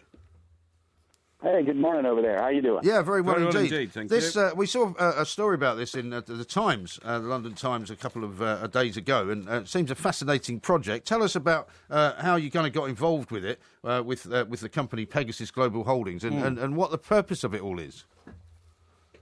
Well, our company basically tests a lot of different technology, and we found out it's very, very hard to test a lot of different things, like driverless cars or drones or just simple technology like next-generation thermostats, for example, in places where you can actually get good test results and not interfere with everyday life. Okay. So you can imagine there's a thing out here called now the Internet of Things, which is just everything. Right. And companies are basically cropping to it as quickly as possible. And most of this stuff is headed to large cities, small towns, et cetera, all over the globe. And our thought was, why don't we just build a city and test it all there before it goes out into the mainstream? And I mean, it's a massive project, of course, and I don't know how long it's going to take to complete it. But I mean, how easy was it to find a site for it? Obviously, I mean, we couldn't probably do something like that in this country because there's not so much room. But did you have trouble sort of finding a place where you could do it, where people didn't object? Yeah, it took us. It wasn't so much objection. It was the fact that we needed. It's kind of a Goldilocks project. You can't be too close to people's houses because you'll interfere with all their technology, and you can't be too far away because you can't get anybody to work there, and there's no infrastructure to support it. So it took us about 2.5 years to find the right place, and it's 26 contiguous square miles. So it's far enough away from El Paso not to interfere with anybody, but close enough to draw on roughly about 1 million population base for employment. Okay. Bob, listen, this is a fantastic project. So you've built a whole town, but there's no human beings in it to test every sort of aspect of the elements and the facilities and the requirements of human beings. But one thing that you can't possibly test in this town is human error and human behaviour and, you know, the effects that vandalism, which is, you know, caused by human beings, young human beings, and automobile accidents, which is caused by middle-aged human beings. I mean... It's a bit of a broad statement. No, it's not. What I'm saying is, where is the element of human input into city life coming from in this experiment? Well, some of this is computer-generated human behavior. In other words, car accidents, for example, you can basically inject into a test what would be erratic behavior or chaotic behavior. Now, ultimately, if we need to have people in a test, we have several towns we can draw from, and we can bring people in to basically add that last little flavor. We've had requests for tests with people in it, and mostly in the area where they want to monitor people to see how they either handle new technology or how upset they get with it, and be able to basically report that back. But cars, you basically can project through essentially remote management whatever chaos theory you want relative to what you want to try to achieve. Right, because you'll also be able to use it for testing for things like terrorist attacks and you know, sort of, I suppose, disaster scenarios and all of that. Because, I mean, we have that here, which sometimes can be difficult, as you've pointed out, Bob, where, you know, suddenly you come upon a scene of devastation and people running around with stretchers and firemen and police officers and all of that. And people sometimes have mistaken it for a real event. And so if you can do it somewhere like where you're creating, that's much better, isn't it? Yeah, we've got one request. I can't mention the government agency, but they basically want to rent the city for 90 days. And what they want to do is put people in it, put it in the houses, because all the houses you can live in, they're all built to code. They have furniture, they have lights and everything else. People would live in the place, and then little by little they turn off essential services, turn off the power, turn off the water, make it hard to get food, have people have to line up for power, have to people and still go to work, and see from a 90-day period, but what happens to people under stress when fundamental services are not only reduced, but they're also having to basically queue up and live in an environment that they didn't expect. Right. Like after a hurricane. Sure. A tornado. Absolutely. And I mean, can you come across this place? I mean, if you're driving on the interstate somewhere in between New Mexico and Texas, I mean, is it possible to just find this place and find yourself in it? Yeah, it's not Area 51. I can assure you that. Right. It's on. It'll be on Interstate 10. Interstate 10 runs from El Paso to San Diego, and it'll be on the right-hand side, and we'll have a big sign, and also you'll be able to see the facility from the highway. Right. So, I mean, if you, say, for example, wanted to go and just drive through it, would you be able to do that? No. It's there are no people above ground. There are 350 people who are below ground. It's run by, very similar to Disneyland or Disney World, where they run the whole place underground. Right. So we're running this entire city underground. And so the entire city above ground is automated. And it'll have a restricted facility around it. So for safety reasons and also intellectual property reasons, private companies are testing stuff. They don't want people to see it. Right. So except for days where we open it up for schools or people who basically want to go through it and look at the town, when no testing is occurring, it's off limits to people. Okay. Mm-hmm. Sounds fascinating. Anyway, Bob, listen, thanks very much indeed for taking the time to talk to us. Bob Brumley there, who's programme executive of this project. I think it's amazing. That line was a bit fuzzy, wasn't it? But I got the drift of everything Bob was saying. Well, maybe your headphones are playing up again. No, they're not, no. Are you sure? What, you didn't think that was a fuzzy line? I didn't think it was particularly fuzzy. It was fuzzy. No, I think your hearing's going. No, my hearing's not going. It's fuzzy. In fact, we'll have a poll of the listenership in a minute to find out whether they think it was fuzzy or not. They can't determine whether the line is fuzzy because it depends on their reception. Do you not think that that's a bit spooky? That? It is a bit. Driving into a town where there are no people. Yeah. I mean, in the Wild West, you used to call those ghost towns. Yeah. But usually a ghost town was not an experimental town. It was a town where bad and evil things had happened. Well, or it was a town where people had just left. I actually drove through one once. I was out in Montana. Yeah. Do you remember when Patrick Duffy's dad and his parents were shot dead? Murdered, I remember, They used to own a bar up in Montana. That's right. And I had to go up there to, do the story, basically. Yes. And that was almost like a one-horse town. It was literally like an old Wild West town with boardwalks and a road just going down the middle of it. Yeah. But I went for a drive one day just to see what the sort of local countryside was. And I passed through this old town, which was a total ghost town because it had been a tin mine. And apparently all the houses had been built around the tin mine, and that's where the workers had gone. They'd shut the tin mine down, everybody had moved away. I went through one in the Atacama Desert in Chile. Did you? I told you about my visit to the Atacama Desert. You have mentioned it in the where past, the caves are, where they've got... Where you saw the flamingos. Well, I saw the flamingos all standing on one leg, but also the caves where thousands of years ago, cave dwellers drew pictures on the cave walls of spacemen. Of visiting spacemen. Yes. That's right, yeah. But anyway, in this town, you're absolutely right. It was some kind of mining town or something like that. And it was absolutely spooky. Yeah. Do you know why? Why? Because just like in a Sergio Leone film, there were a load of crosses knocked into the ground behind the town where people had been buried. Oh, yeah. Oh, it was spooky. Well, it's called a cemetery, isn't it? Yeah, that's right. Yeah, well, why is it spooky? Well, it was like weird. You just fear death. That's your problem, isn't it? Well, I don't fear death. I'm quite intrigued by death. It's a bag I've not been into, and I'm quite interested to see what happens next. Do you know what I mean? Nothing happens next. One of those scenes. That's it. Well, something's got to happen. But anyway, look. What I was going to say was we're out of time now. No, I'm getting a bit of stick off people saying, "Could you please finish your story?" Yeah, well, I still haven't finished it, have I? And also, I'm getting another one here, which is not very nice at all. Somebody having a real go at me and saying that I'm a bit of a nutter or something. Here we go. No, it's Woodenhead again. Oh, yeah. I don't know why that oaf, Parry, can't just let you finish a story without butting in. Yeah, he's right. He is just that, a rude oaf. That's a bit harsh. That's what you are. How about this one from William? Yeah. You say I never read out anything good. He says, Porky, Sunday afternoon has improved enormously on TalkSport now that we have Clash of the Titans. Oh, excellent. Thank you very much indeed. Stop creeping to him, William. It'll go to his head. And Mark the Taxi says, I'm on the edge of my seat waiting near the end of Mike Graham's story. So you've got to get it out. Yeah, I will. Lovely one here from Becky in New Zealand. Stop talking. OK, I'll tell you this one in a minute. All right. What? I'll tell you this one. So now you're going to stop talking? What? Well, you're going to stop now? I thought you told me to stop talking. Well, no. yeah, I told you to stop talking about 5 minutes ago. I'll tell you this one from Becky. This is great. She says, I'm thinking of a holiday in Albania. Could Porky please tell me the best company to rent my horse and cart from? Is it Rent a Nag, Carts R Us, or what? Well, don't worry. I mean, look, give me a call privately, Becky, and I'll put you on to my friend Olaf. Olaf? Yeah. What, the Swedish Albanian? who runs the local horse and cart agency. I mean, you've seen... why are you still talking? You've seen the adverts in papers in this country for Man and Van. Well, over there, they have Bart, his horse and cart. I thought that was funny. Yeah. Keep it up. This is Talk Sport.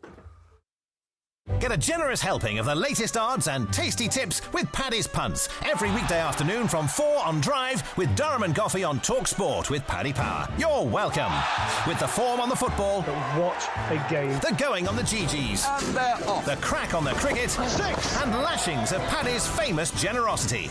Come on, give us a break. It's only a bit of crack, isn't it? Get your tips while they're hot with Paddy's Punts. Weekday afternoons from 4 with Adrian Durham and Darren Goff on Talk Sport with Paddy Power. You're welcome. The BMW i3, it's not just an electric car. It's an electric car that drives like a BMW. Rentals from £299 per month. Discover more at bmw.co.uk/i3. £3,699 initial rental, 36-month hire agreement from BMW Financial Services, subject to status and availability for new vehicles ordered before 31st of December 2015 and registered by 31st of March 2016. UK only, guarantees may be required. Mileage and other conditions apply when you return the vehicle. We're the thinking soldier. So you have this sense of feeling invincible. A group of ex-Special Forces soldiers are about to show 30 civilians what SAS selection really takes. The whole point of selection is to actually break down the facade. This facade we all carry around. It's not about who's first or who's the strongest. It's about who's made of the right stuff. When you're in the face of adversity, are you going to give up? I feel a bit like a boy in a man's world. New series SAS Who Dares Win starts Monday at 9 on Channel 4. As the temperature begins to drop, there's still something to smile about at Wickes with our cosy autumn offers. Save up to 30% on all universal radiators, now from as little as $14.99. Get our GU10 LED light bulbs for just $1.99 each when you buy a pack of 20. And Knauf loft insulation rolls are now 2 for £30, mix and match. Wickes, let's do it right. Are you looking after someone who is 65 or over? Maybe a friend, a neighbour, or an elderly relative? Cold weather can be seriously bad for their health. But there are things you can do to help them stay well this winter. If they start to feel unwell, even if it's just a cough or a cold, get help and advice from a pharmacist before it gets more serious. NHS, we're here to help you stay well this winter. Asper's Super Casino Westfield is giving away £100,000 of prizes throughout October and November with a £5,000 cash prize every week. Use your free Aspire card. £100,000 in prizes and a £5,000 weekly cash prize. Open 24/7, free membership too. Asper's Casino Westfield Stratford. So that's why they call it Super. Terms apply. Details at asperstratford.co.uk. Over 18s, play responsibly, gambleaware.co.uk. We took the all-new Mitsubishi L200 Series 5 across the globe for 18 days and 4,267 miles. We conquered the Sahara Desert and the Atlas Mountains to show the world the most manoeuvrable, economic, efficient, safest and capable pickup we've ever made. The Mitsubishi L200 Series 5, showing the world how it's done. Search Mitsubishi L200 and test the best. Talk Sport on DAB Digital Radio and 1089 and 1053 AM, where football dares. Anything else is relegation. Just football. Talk Sport.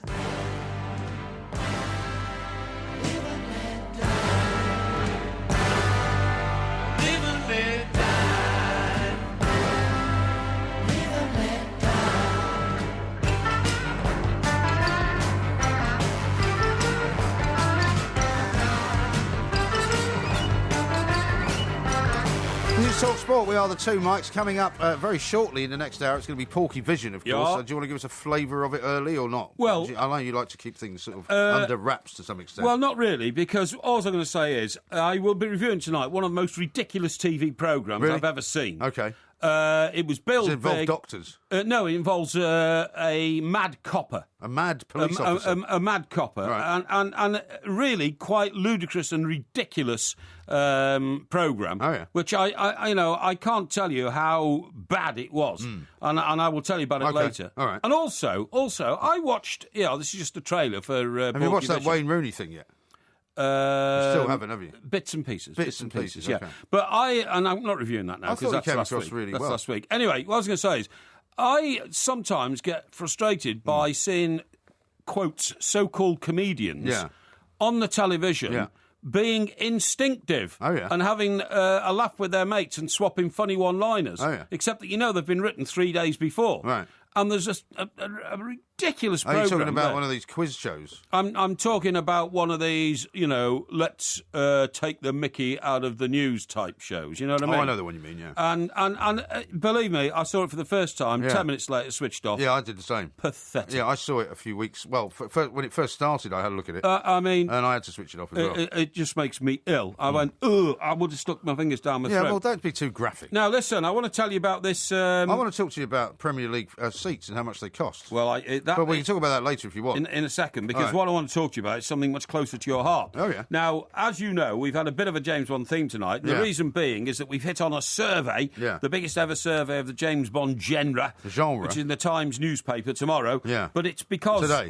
Today, I beg your pardon, because in 2 weeks' time, the latest James Bond film, Spectre, which is the 25th James Bond film, Will you be going to see it in the cinema? I'm going to see it in a cinema, in a dinner jacket and tie. What? Dinner jacket. Why? because it's a formal night where you all have a, glass of... What, you mean you've been invited to a screening of some kind? Yes, that's right. And you have a... By whom? Well, by the people who want me to go. I'm who a guest. are they? I'm a guest. Well, why I don't know about this? I'm something else you're doing on your own? No, this is down in Stockbroker Belt territory, mate. We don't let people like you invade that sort of is that part right? of the world. Okay. Oh, yeah. You stick to your scumbag. So you're not. So you're going to a lavish shack in a field in lavish red carpet do. Yes. Round the back of Croydon. Is that what you're telling me? No. Where then? In Stockbroker Belt. Yeah, well, Croydon's Stockbroker Belt, Surrey, as far as you're concerned, isn't it? Well, it's right on the edge, I would say. It's on the cusp of So are you going to a London. cinema, or is it a screening room? Or No, it's a cinema. Have Warner Brothers suddenly opened up some lavish area down in Surrey? It's a cinema with armchair seats only. It's one of those sort of cinemas. Oh, so you can have a drink? Oh, definitely have a drink. Have a cocktail on arrival. Huh? Now, talking about taking somebody with you? I'm a member of a party. So you're going on your own? No. I'm a member of a party. Well, I hope you're going to take some pictures. Member party. So that we can post them on our Facebook page. Am I? Porky does James Bond. I think that'd be great. Yeah, and it's down in a place called Red Hill. Red Hill? I know Red Hill. Yeah, okay. So are there any tickets left for this event? No.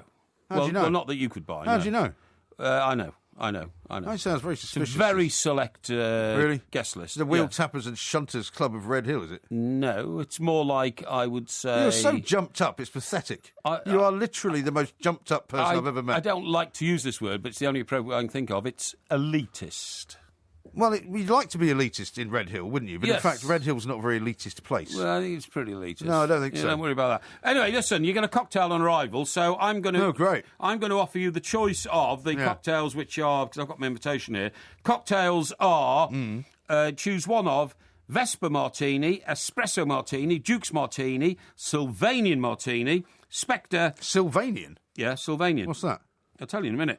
The Martinez Martini, the Martiki Martini, the Campari Martini, or the one they're doing on the night, the Spectre Martini. You'll have to have a Martinez Martini, won't you? Yeah, I think I probably will. What, are these martinis that have appeared in previous films, then? Or are they just themed? I think they're themed. Right. I think they're kind of themed. Like, for instance, the Spectre Martini, which is the new one, right? Right, because he always just has a martini, shaken, not stirred, doesn't That's right, yeah, but never specifies what he wants in it, does he? Well, no, a martini is a gin martini, always. No. If you want a vodka martini, that's a vodka martini. But a martini is traditionally made with gin. Well, the other bit in a martini is it vermouth? Vermouth, yes. Is it vermouth? Noy-Pois sometimes is used. Noy-Pois. Yeah. I thought it was... You can buy this in bottles, can't you? I used to make up my own martinis at home. Well, if you buy martini in a bottle, which is... I mean, the only time you ever really drank martini was when you were a teenager, right? Yes, that's right, Because it's the only thing you could take to a party that nobody else would drink. That's right. And then you quite often leave with the same bottle. Yeah, that's because right. Nobody wanted to... Especially the red one. Or it was Cinzano. Remember Cinzano? Yeah, Cinzano. Bianco. But sorry, when you bought a bottle of Cinzano or martini, was that the mixed martini or was that the vermouth? No, that's the vermouth. And then you had to put the gin and the vodka in as well? Yes. Because not gin and vodka, no, it's preferably one or the other. We had a barbecue once. You're going to blow the top of your head off. In the first ever house I bought, which was in Sale in Cheshire, right? Oh, yeah.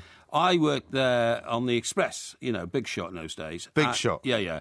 And eventually 2 colleagues from London who worked at the Press Association joined me, Peter Kent and... These are the guys you went to the House of Ill Repute with. That's right, in Roger Taverner. Yeah. You don't have to give his name away. In Hull. No, not in Hull. No, this was in Altrincham. No, right. But anyway... was it not where you found the news editor slumped in a chair? Yes, that's right. Yeah. That's right. That was it. You've told us all this stuff before. No, what I was going to tell you was... So one time, for some bizarre reason, we were all off on a Sunday, which is odd, because, usually at least one of us or 2 of us are working. So I don't know what it was. But anyway, so we decided to have a barbecue in the back garden, invite a lot of local chicks to come and meet us. Yeah, you know what I mean? Is that the phrase you used then? Well, we did in those days. You wouldn't use that phrase these days, obviously, but, young ladies and that kind of stuff, who were very impressed by the sort of globe-trotting jobs that we had and that sort of thing. You know what I mean? Because you sometimes used to go to Hull?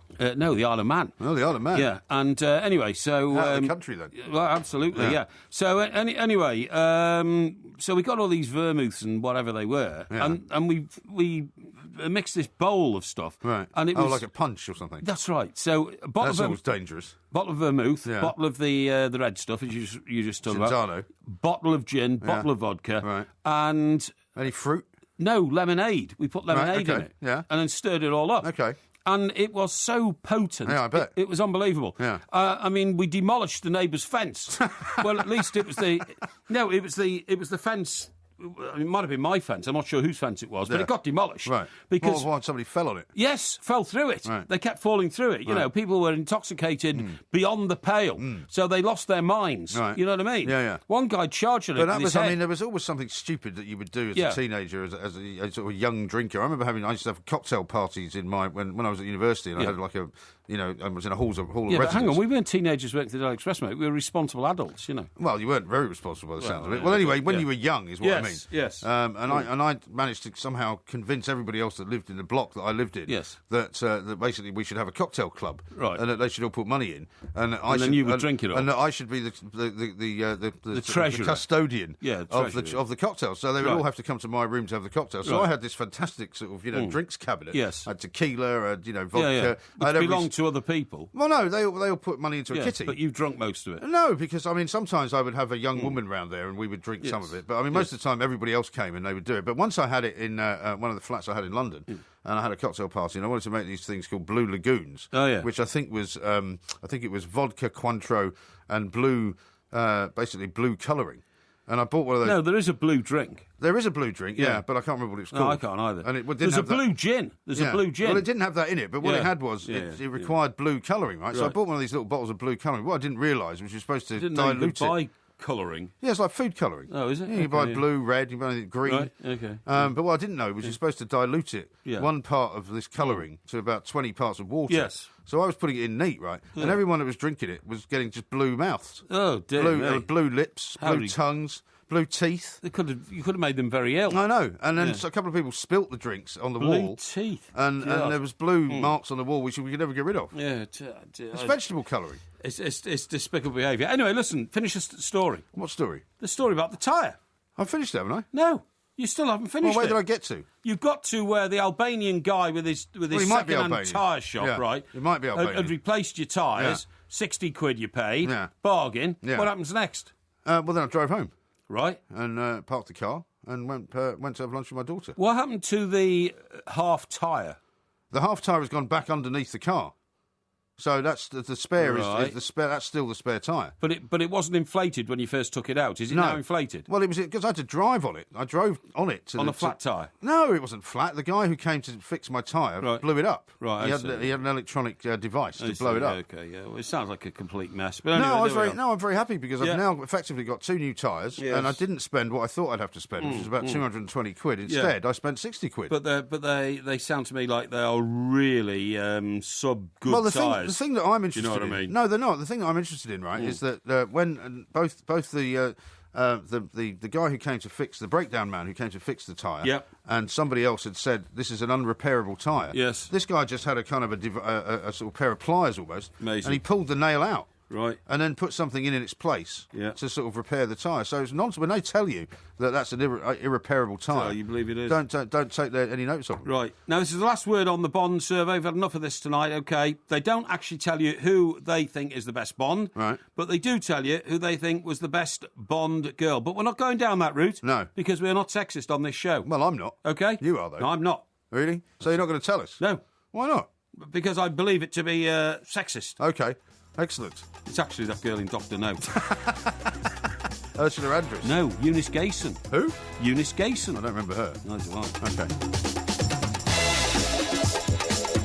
This is Talk Sport. We are the Two Mics. There will be a podcast coming out a little bit later on, about 6 hours from now. I've got a couple of tweets here to read out to you, Mr. Parry. Yeah. One from a guy calling himself Ash, who says, "You plank, Porky, you're watching it in New Addington." How does he know that? No, I'm not. Definitely, I don't even know where New Addington is. Where's New Addington? Well, New Addington's in Surrey, isn't it? No, it's in Kent, I think. I don't think so. I think it I is. used to play golf at a golf club called the Addington. No, I think it's more like Bromley Way. Ah, look, somebody. It might be that way. Yeah, maybe it is in Kent. Yeah. Somebody has posted that blue curacao. That's what it is. Oh, that's it. Yeah, good stuff. Yeah, we'll have to give that a try. Definitely. Yeah, we'll get the old cocktail bar going. Excellent. We haven't really looked at what Graham Lassau's been saying about Jose. No, have we? tell us what he's been saying. He's been Let's writing in have the a look Times. about Because this. also what I want to talk to you about is the milestone, which a lot of people think is quite a significant one, which is that now, for the first time ever, the average price of a Premier League seat has risen above £30. Yes. Which is the average. Yes, I mean, for the common working working man with his 2 kids. It's £100 to go to a football match. Which is rather expensive, isn't it? Of course it is. You know, by the time you bought a programme and all that kind of stuff. I mean, when I took my son to Chelsea, they have a family section. Yes. And he wanted to go, that was his sort of first proper Premier League game. It was Chelsea-Hull, I think, the start of the season before last. Yes. And it was not anything like that. I think it was about £45 for the two. The two of us, yeah, not bad. Just the kids' ticket was only about sort of £10, I think. £10, yeah, not bad. Right, Joe Semino's handling of the Eva Canario affair has been strong. Right, what? Writing in the Times today, Lasso expressed concern that Chelsea management has damaged attempts to promote equality. He says, what concerns me most, given the work I'm doing for the FA, is the impact that Mr Mourinho's behaviour may have throughout the whole game. Is it not rather hypocritical of all these people who say there should be more women in the game, who are all in a position to give women jobs in the game, but actually don't? Well, you're absolutely right. I mean, they make out like Eva Canera is the only woman that's ever worked in football. Yes. And I don't know if that's true. Well, when I worked at the FA, we had a deputy chief executive there called Pat Smith. She's a very able woman, you know. And, no, but I mean, as far as... I mean, you can't really dictate to a football club that you must hire X number of women. I mean, they could do. I mean, they could have a quota system, but I'm sure many people wouldn't want to go with that. Well, I suppose Karen Brady's in a very strong position to appoint as many women as she wants at West Ham. Yeah. And I should imagine she's pragmatic about it and says, well, we appoint people on merit. But I don't know enough about whether there are certainly, say, in a club situation, say, take a club like Chelsea, take a club like Manchester City, how many women do they employ in general? Yeah. I don't know. No, I can't answer that question. I mean, I've been in and around Everton for a number of years, and I have to say that there seems to be quite a clear division, that there are an awful lot of women work behind the scenes in things like ticketing and hospitality, banqueting and all that kind of stuff. Right. But as far as the front-line jobs... front of house, front of house really. is mostly men. Let me just finish this here. Go on. Right, so Graham Lasso says, some good people at the FA have taken a kicking after concluding there was insufficient evidence to charge Mr Mourinho, whilst the whole furor may also deter women from becoming involved in football, as well as discouraging clubs from employing them. A lot of people are working very hard to get the game in a better place, but after the last few weeks, it feels as if we've gone back 30 years. See, I think that's very strong stuff, that, from Graham Lasso. Yeah, but you see, I don't know what he's basing that on. And a little unfair, in my view. I don't know what he's basing it on, because unless he can show me in what he's writing that there are many clubs out there offering loads of opportunities to women to work for their football club in a decent sort of capacity and a good job, quite right, then, he hasn't got a leg to stand on, really. There's no point in saying Chelsea are bad because they've fallen out with the one woman that was working in the Football League. Indeed. And suddenly she's now no longer represented by anybody else. Indeed. Bad. Listen, talking about... I've got some statistics for you here. Oh, I'd like to hear them. Yes, go on, yeah. Liverpool and Glasgow Rangers have the most expensive cup of tea at £2.50. Really? The average is £2.09, and at Chelsea it's only £1. Ah. But that's all very well, but it's also £1 for a bottle of water. Yeah. Because I went to buy a couple of bottles of water, they wanted £1 each for them. £1 each? And I thought that was a bit harsh. The average pie costs £3.35 in the top flight, which is up 1.82%. Kidderminster Harriers charge £4.50 for their award-winning pie. Who do? Kidderminster Harriers. How much? £4.50. Do you know, I used to know a very good chap at Kidderminster Harriers. His name was Ray Mercer. Oh, yeah. And he was the secretary. I know Ray Mercer, don't I? No, if you do, it must be through a Ouija board, because he's been dead about 10 years. Oh, really? And somebody pointed out earlier, actually, on Twitter, that I should be very, very wary of continually working with you. Because everyone that's ever worked with you has either ended up dead or having their wives Rogerised. Well, hang on, people die, don't they? Listen, I thought I was going to... I haven't finished yet. Oh, right, go on then. In a Braintree, you can get pie for £1. Braintree Town?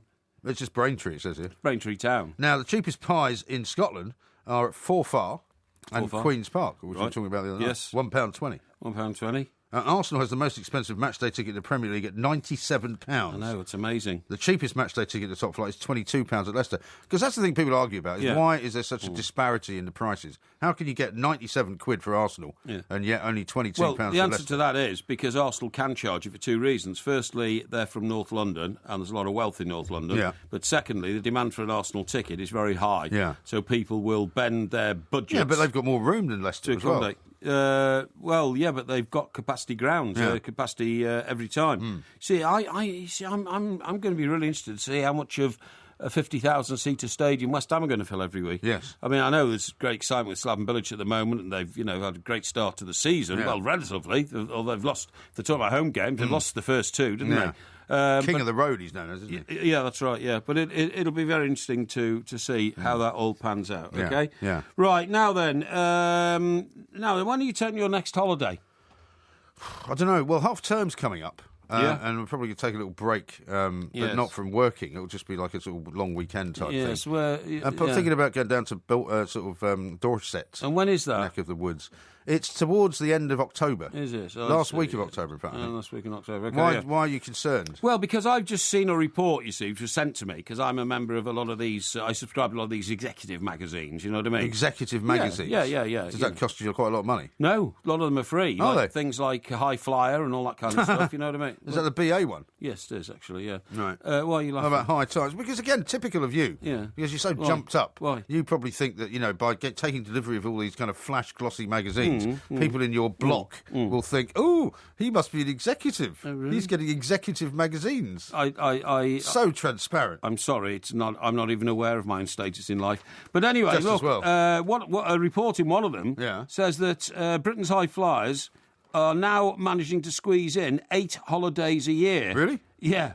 Well, good luck to them. The increased contrast with the number of people taking no holiday in the last 5 years because they couldn't afford it, and that's up from 1 in 10 4 years ago to 1 in 4 this year. Really? 1 in 4 people never take a holiday. Yeah, well, you're one of them. I am. So, but I don't want to take a holiday. 4 people that you could say would be working on this show, you'll be the one out of the 4 that doesn't take a holiday. That's me, definitely. Yeah, I don't like holidays. I think they're divisive. No, you love holidays. They're free. You've gone on plenty of holidays which were provided for you. Well, no, there's a difference. For you just don't like paying for them. No, that's not true. Yeah, it is. If I go on a facility trip, which you're trying to say is a free holiday. Freebie for anybody who doesn't understand. No. If I go on a facility trip, you travel in the company of like-minded people, i.e. journalists. Yes. And, broadcasters. Well, why would you want to go on holiday with a load of journalists? Because I like talking about our business, because it interests me. I see. What I don't like doing is being in an environment around a swimming pool with a load of empty-headed... no interest to you me. Mean people like the people that listen to our show? No, who constantly no. post pictures of themselves by the pool, listening to the Two Mics podcast. No. To me, listeners to TalkSport are the most interesting people in the world. But I would be unlucky enough to go somewhere. Them off, then? Like when you went to Cancun, right? Yeah. There weren't many TalkSport listeners there because there weren't many English people there. They were all Americans, right? Well, there's loads of English people going to Cancun. The plane was full of them. Yeah, but they weren't in my particular hotel. That's exactly what I'm saying. So you were surrounded by a load of very uninteresting people. Now, I can't bear uninteresting people. That's absolutely not true. Why I what will do you mean uninteresting? Well, people who've got nothing to offer me in terms of stimulating conversation. Well, I went on holiday with my family. Yeah, well, that's all right. That's fine. You can talk to them. Thanks very much. You can talk to them. That's what I did. But, I don't take people with me. I don't go wandering about at the bar, sitting there on my own, trying to, latch on to some other people who come on holiday with their families, try and talk to them. I'm not so insecure as to have to take a gaggle of people with me on holiday just to stop me from getting a gaggle lonely of people. Well, it's they're called children. Yeah, okay. Yeah, well, that's all right. I'll excuse that. Thank you. Anyway, the point is, survey by the Association of British Travel Agents finds that Londoners are leading the exodus. They take 4.4 holidays a year. Right. Those in the northwest take 3.5 holidays a year. Yeah. Residents of Northern Ireland take the fewest. 8 holidays a year. That seems extraordinary, doesn't it? Well, do you know what it reminded me of? No. When Sir Nicholas was our editor at the Daily Express, in the earliest days, he said, I'm working every hour, all hours God sends. And I remember him moaning to me at the Savoy, we were having a drink. Yeah, there. of course. Moaning to you at the Savoy. Yeah, no, seriously. Not just me, a couple of executives, Friday afternoon down the Savoy, a few sherbets in the American bar. Oh, I'm working all the hours God sends and all that. And then he said... It's a hard life, isn't it? Oh, yeah, absolutely. 15 quid for a gin and tonic. Yeah, chauffeur-driven Jag to take you there and back and all that kind of stuff, living in a £3.5 million house in Belsize Park, but that's by the by. But then he said that he was going to have words with the chairman of our company because he'd recently met Sir David English, who was the editor of the Daily Mail. Yes. He sadly died, didn't he? Of a stroke. Yeah, just suddenly. In fact, I was employing his son at the time as a favour. Oh, were you? I was at the Press Association when I employed his son as a favour to him. Yeah. And then his son suddenly just sprinted off one day without saying anything. He didn't say what happened? No. And when I eventually got hold of him, I said, what are you doing? I said, I give you a job here. He said, you run out on me. He said, my father had a stroke and he's died. Right. I said, oh, well, that's a bit sad. Take the day off. Take the day off? Yeah, exactly. That's nice of you. Yeah. But anyway... Fantastic boss you must be. Well, anyway, look, the point of my story is that Sir Nicholas, after he'd had a few large G&Ts, said he'd met Sir David, who now takes 10 weeks a year holiday. Right. And he said, I need that. I said, well, you've only been here like a year and a half. You're in the rebuilding job. You can't rebuild 10 weeks holiday. He said he has 3 weeks skiing at Christmas. Yeah. He has a month in the Caribbean in the summer. Right. He says, and he takes another 2 weeks at Easter and a week in the autumn. Yeah, like a school teacher's type holiday. Exactly, yeah. And to be perfectly honest, if I had a job where I was allowed to take 10 weeks holiday a year, I'd have to resign and give up the job. Why? How can you do a job if you go missing for a month in the summer, you go missing for 3 weeks at Christmas, somebody else is then literally running things, not you. Yeah. So it's outrageous to take that much holiday. Anybody who does should be fired. Or never employed in the first place. Right. Well, I'll tell you what, you're running over again, so I've got something to tell you which is really going to wind you up in a moment. Okay. It's going to be about Sweden and their working practices. Sweden. Yeah, that's right. This is Talk Sport. We are the two mics. Abba.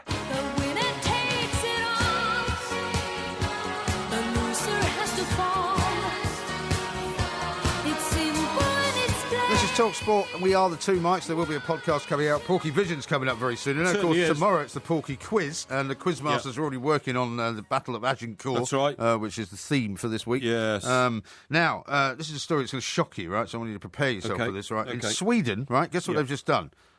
And in Sweden, it's a place where they think of themselves as very sort of liberal, progressive in terms of the way they run their society. You know what they've just done? No. They've introduced the 6-hour workday. 6-hour workday. Right. So that'll crash the economy. In addition to you being upset about people taking 7 or 8 weeks off holiday a year, imagine if you were. I mean, to be fair, you and I work a 6-hour workday, don't we? We work a very intense workday, though. Yeah. The point is that we'll get into this a bit later, Mike, but you're absolutely right. Most people who work a so-called 8-hour day spend 3 or 4 hours doing nothing. Yeah. Right? Well, this is kind of what they're saying. That's what's interesting, right? Right, go what on. they say they want to do is they want to increase productivity and make people happier. Right. Because what they say is basically the aim is to get more done in a shorter amount of time and to ensure people have the energy to enjoy their private lives. Yes. Because you're right. I mean, if you go into, say, an office at 9 o'clock in the morning, don't leave till 5, there's probably at least 2 hours in there where you're pottering about, not necessarily doing very much of anything. Well, go outside for a cigarette. Well, I'm one of them. Yeah, but I smoke very quickly, though. Yeah, at least you do it in a 3-minute break. That's true. So that's confined to those 3 minutes. Some people go outside for 20 minutes by the time they've got up and downstairs in the lift and all that kind of stuff, Well, when I worked at the Mirror in London, Canary Wharf, I don't think it's there now, but when they first moved in, they had a smoking room on the 22nd floor. Right. And some people would literally go into the smoking room and be there for 20 minutes, half an hour. Somebody else would come in, they'd have a chat to them. And it became a sort of a place where people go and hide out. I mean, I've got no objection to these, what are they called, work and practice people who go into, what are they called, what, you mean the employment practices people? No, companies often... Time and motion. Time and motion, that's right. I've got no objection to that because, for instance... The dreaded consultants. No, for instance, I read a book once about Stalin, right? Stalin. Who's one of the greatest monsters of all time, probably even worse than Hitler. Well, some people say that. But, funny enough, his bestial regime did, in fact... produce some very good statistics on labour productivity. Yeah. So in the salt mines, right, where they used to send dissidents, it's a horrible life, by the way, in a salt mine. Well, of course it's a horrible life. That's the point. Yeah, because it's like a penal colony. It's worse than that, because it's all underground and you don't see daylight for months on end, OK? But also, they don't give you any gloves. So that actually you cut your hands all the time, but because you're actually mining salt, then salt is getting into the cuts in your hands all the time. Into the wounds, rubbing salt into the wounds. It is rubbing salt to the wounds, and it's freezing as well, isn't it? And it's freezing, and you don't get any food, and you don't get any daylight. Yeah. So it's a very unpleasant, pretty unpleasant environment to live in. Yeah. You don't give you a bed either, you have to sleep on a rock-hard floor and all this kind of stuff, you know what I mean? So it's not exactly the Savoy, you know what I mean? No, well, it's not meant to be, is it? But what he found out was that... They were going to shoot this guy who ran one of the salt mine penal camps because he was a little bit kind to some of the prisoners. I.e., he used to let some of the prisoners just work a 12-hour day, whereas Stalin ordered that they should all work 16-hour days. Yeah, that's too long, isn't it? Without a break. Yeah. And if they didn't produce their quota of rock salt in the 16-hour shift... They got no sleep. They had to then work another 16-hour shift, without any gloves on. Are you proposing this as something that should be picked up upon? No, what I'm proposing is this. The reason they didn't shoot the bloke who ran the mine, who allowed the workers to do just 12 hours at a time instead of 16, was because the productivity of that salt mine was much in excess of the mines where they were doing 16-hour shifts on the slaves. Yeah, because they had more energy. They had more energy. Right. They were able to sleep and regurgitate their energy and come back and all that kind of stuff. Well, and fewer of the slaves in the salt mine who worked 12-hour day committed suicide because a lot of them in 16 hours couldn't stand it and just topped themselves. Well, I mean, you can't really base anything on slavery, can you? I mean, that's not never really. Work. No, but I mean, it's an example. What they're doing in Sweden, right? In the Toyota centres, for example, in Gothenburg, right? Toyota, yeah. What, like the car company? Yeah. What do you think? Well, I don't know. I mean, I didn't know that Toyota had a big investment in Sweden. But anyway, go on. Well, because of Volvo. So? Well, you think there's only cars in Sweden of Volvos? Well, no, there's a lot of Volvos in Sweden for of obvious course reasons. They're made there. You know? But Toyota's all over the world. They're a multinational company. Yeah, but Scandinavian people aren't that keen on Japanese cars. How do you know that? I've been there. What, you've never seen a Toyota in Sweden? Yeah, I have. I've seen one or two, but I mean... Well, somebody has to service them, right? Yeah, so you have a service centre. Anyway, go on, yeah. So they made the switch 13 years ago, right, to a 6-hour day, and the company's reported happier staff, a lower turnover rate, and an increase in profits during that period. Increase in profits? That's... Because, you know, when we worked at the Express before you came along, we used to have the 4-day week. Yes. I mean, the unions bashed out this deal. Well, some of the subs had a 3-day week. Did they? Yeah. Did they really? Well, what they had was a 7-day fortnight. Oh, that's right. Yeah. I remember that, yeah. So some weeks they'd only work 3 days, and then they'd be off for about 10 days. They would, yeah. Then they'd come back and work for 4. Yeah, that's right, yeah. Well, the way it used to work with us, and it was a standard pattern, when I got to the Express in Manchester, I simply couldn't believe it. And I caused a huge fuss, because I asked if I could work 5 days a week. And in fact, I got sent to Ireland for about 12 months, where you worked every day anyway. That's the story of your life, though, isn't it? Yeah. Getting sent out of the office. Stop bothering everybody. No, I was in Belfast doing the troubles, mate, getting shot at and dodging petrol bombs. And getting blown up in South Armagh and all that kind of stuff. Right. But anyway, the point of my story is, the way that worked was... and a lot of the old-timers there loved this system. They would work Sunday, Monday, Tuesday, Wednesday, OK? Yeah. And not even leave the office. They made sure that all they were doing was rewriting agency copy. I mean, they didn't have any intention of going anywhere, you know what I mean? No. And then if they worked Sunday, Monday, Tuesday, Wednesday, they were then off, get this, Thursday, Friday, Saturday, Sunday, Monday. Yeah. And the following week, they worked Tuesday, Wednesday, Thursday, Friday. Yeah. So every 3 weeks, and in between you worked a split week, Sunday and Monday, and Thursday and Friday. But you're quite right. I mean, in that situation, if you were, say, a sub-editor or a reporter, that would be OK. But if you were running something, you couldn't possibly work like that. Absolutely ridiculous. But every 3 weeks you got a 5-day weekend. Yeah. And it was like a week's holiday. Yeah. And these people loved it, and the unions had them all tied up, and that's why, in the end, Well, one of the things that was pushed through when I was there, which there was a huge kind of union problem about, was the 9-day fortnight. They wanted to introduce a 9-day fortnight. That's right, yeah. Make people work 5 days one week, 4 days the next. And there was absolute uproar about it, right? And I was sat in a meeting once with the NUJ sort of representatives who were all moaning and groaning about it, saying, you know, this is going to ruin our lifestyle at the weekends. And, of course, what it was going to ruin was the fact that they used to come in on a Saturday and do a subbing shift for the Sunday Express. That's right. And get paid double money. Extra money, that's right. And I said, so all you people that are complaining that you don't want to work at the weekends, I think every single one of you is already working on a Saturday. Yeah.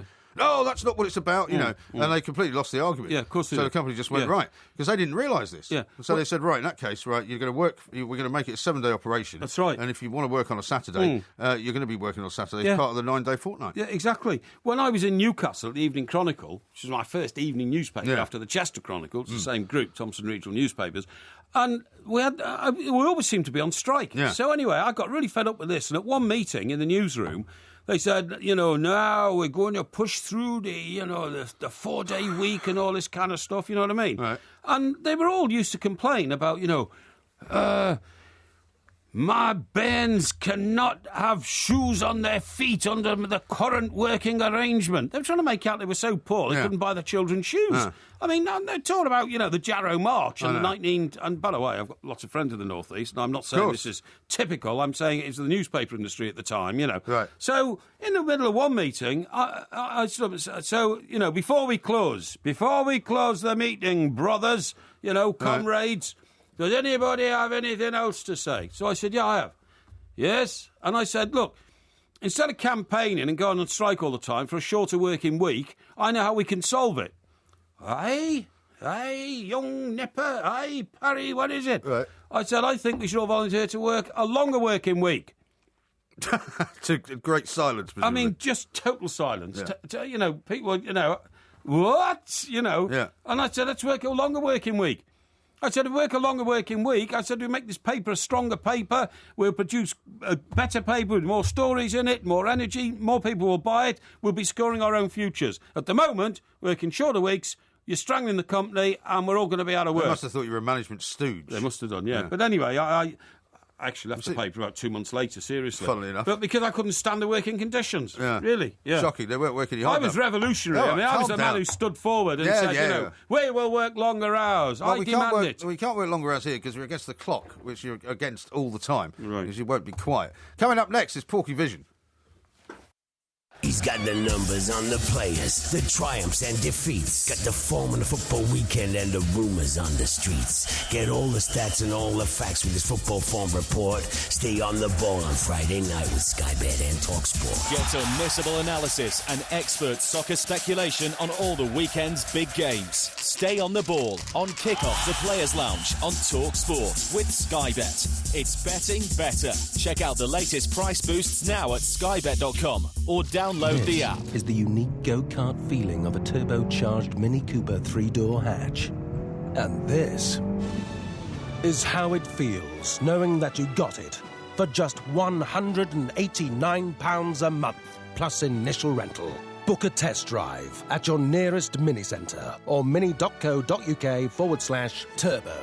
48-month hire agreement from Mini Financial Services, £2,399 initial rental. Subject to status, guarantees may be required. Available for new vehicles ordered by 31st of December and registered by 31st of March. Participating retailers only. Mileage and other conditions apply when you return the vehicle. Visit mini.co.uk/turbo. As the temperature begins to drop, there's still something to smile about at Wickes with our cosy autumn offers. Save up to 30% on all universal radiators, now from as little as $14.99. Get our GU10 LED light bulbs for just $1.99 each when you buy a pack of 20. And Knauf loft insulation rolls are now 2 for £30, mix and match. Wickes, let's do it right. We took the all-new Mitsubishi L200 Series 5 across the globe for 18 days and 4,267 miles. We conquered the Sahara Desert and the Atlas Mountains to show the world the most manoeuvrable, economic, efficient, safest and capable pickup we've ever made. The Mitsubishi L200 Series 5, showing the world how it's done. Search Mitsubishi L200 and test the best. You're in a good mood. Well, I'm quids in at Ceramic Tile Distributors with that 20% off tiles customer voucher. Yep, but it's my 15% of their discounted order that gets me all excited. It's the offer all the trade are talking about. Get your 20% off tile vouchers for your customers at your local CTD branch, then earn back 15% of their eventual discounted orders, whether you get the job or not. Drinks will be on you tonight, then, eh? I wouldn't go that far. 20% off for your customers, 15% back for you. Only at your local Ceramic Tile Distributors branch. Find your nearest one at ctdtiles.co.uk. T's and C's apply. If you drive a company car, there are some things you need. Exceptional fuel consumption, low CO2 emissions, so you pay less benefit-in-kind tax, business navigation included as standard. And then, there are some things you want. Striking aesthetics, Sportline styling, star-spoke alloy wheels, sport leather seats. What you want can sometimes be what you need. The new BMW 320d ED Sport. Request a test drive at your local BMW centre.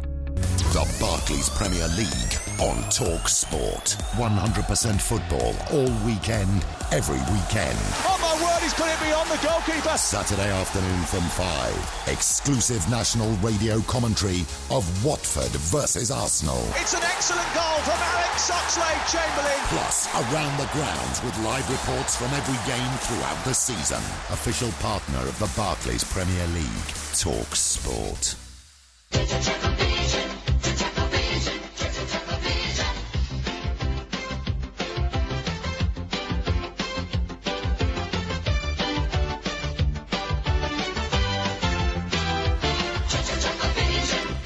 This is Talk Sport. We are the two mics, and of course that song can only mean one thing. It's time for Porky Vision, which of course is Mr. Parry's TV review. Yes. Famously, he has talked a lot about Dr. Foster so far this season. You've talked a lot about Downton Abbey.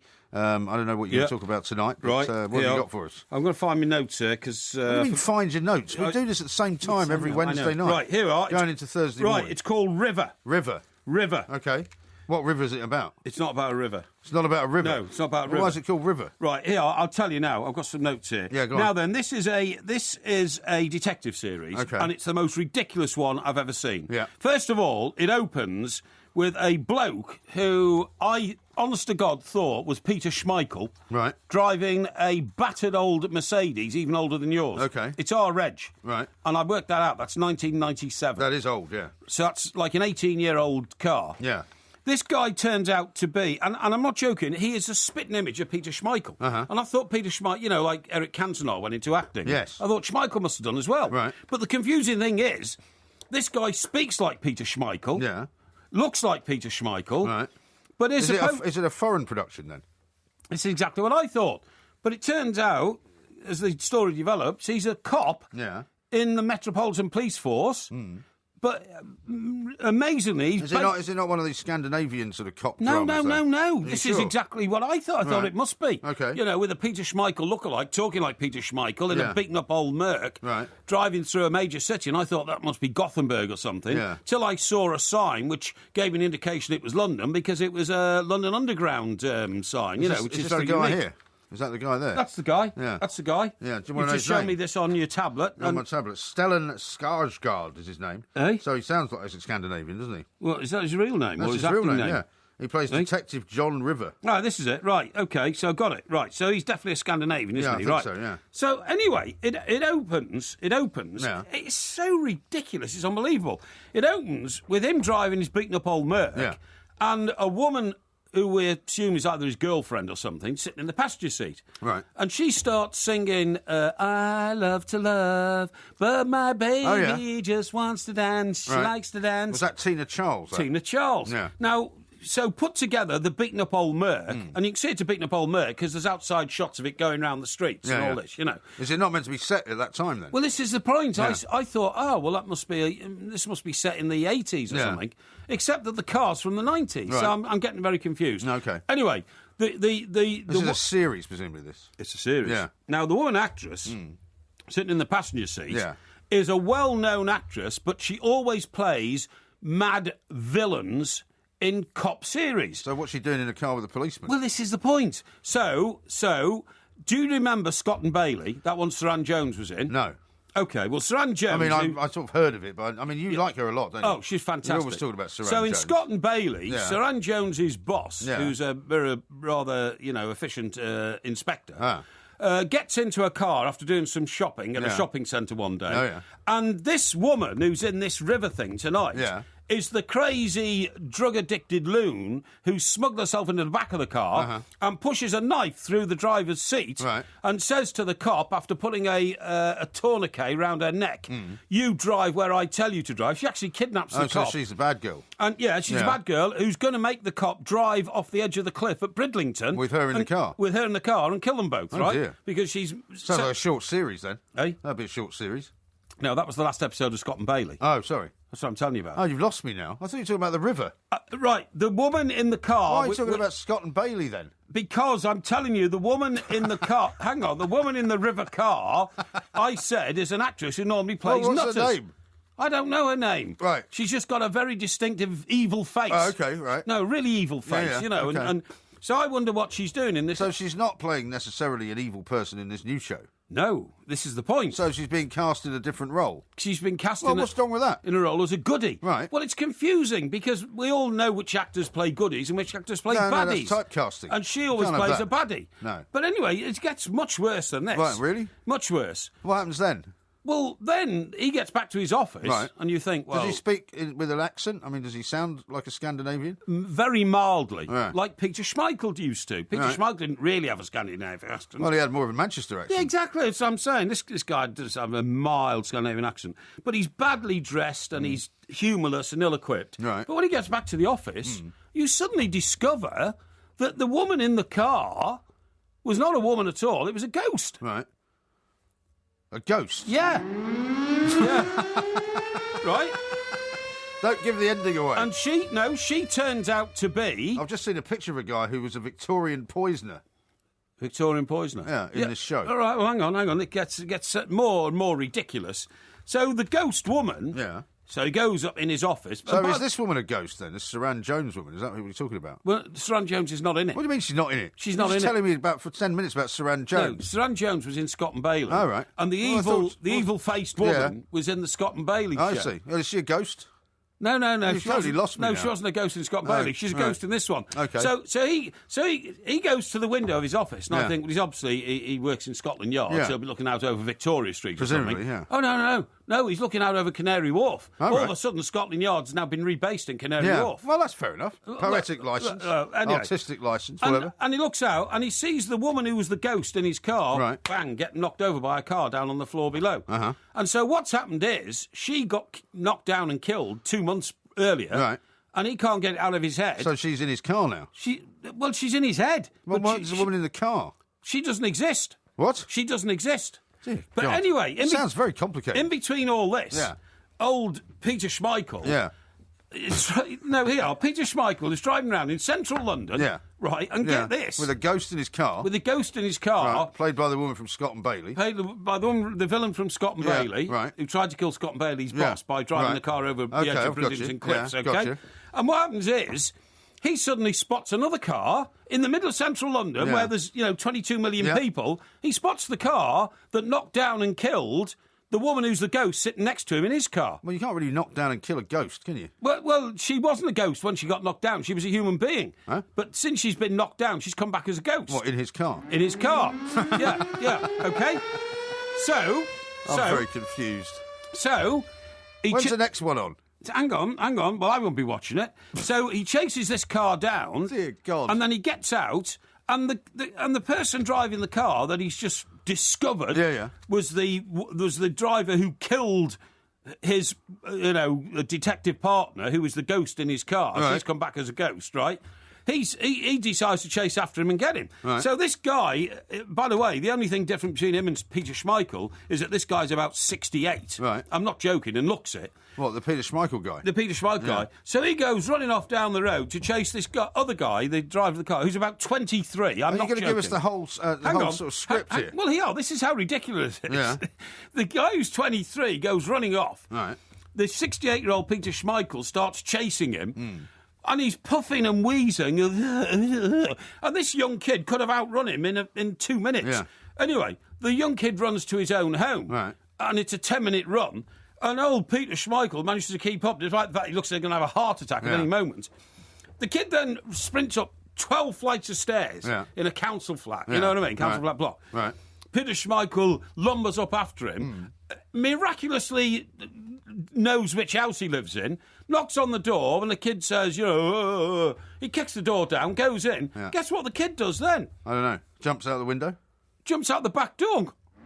Jumps out the back door? And kills himself. The back door? Yeah. Well, 12 floors up? Well, it's onto a balcony. Right. So I nearly got it right. Yeah, so the kid rushes onto the balcony. Right. Peter Schmeichel is coming through. Doesn't look at all, man. I just keep seeing Peter Schmeichel. Yeah, that's true. It doesn't look at all menacing. You've seen the time. And the kid just goes... Anything else that you watched? And by the way, Peter Schmeichel's not threatening to kill him or anything like that.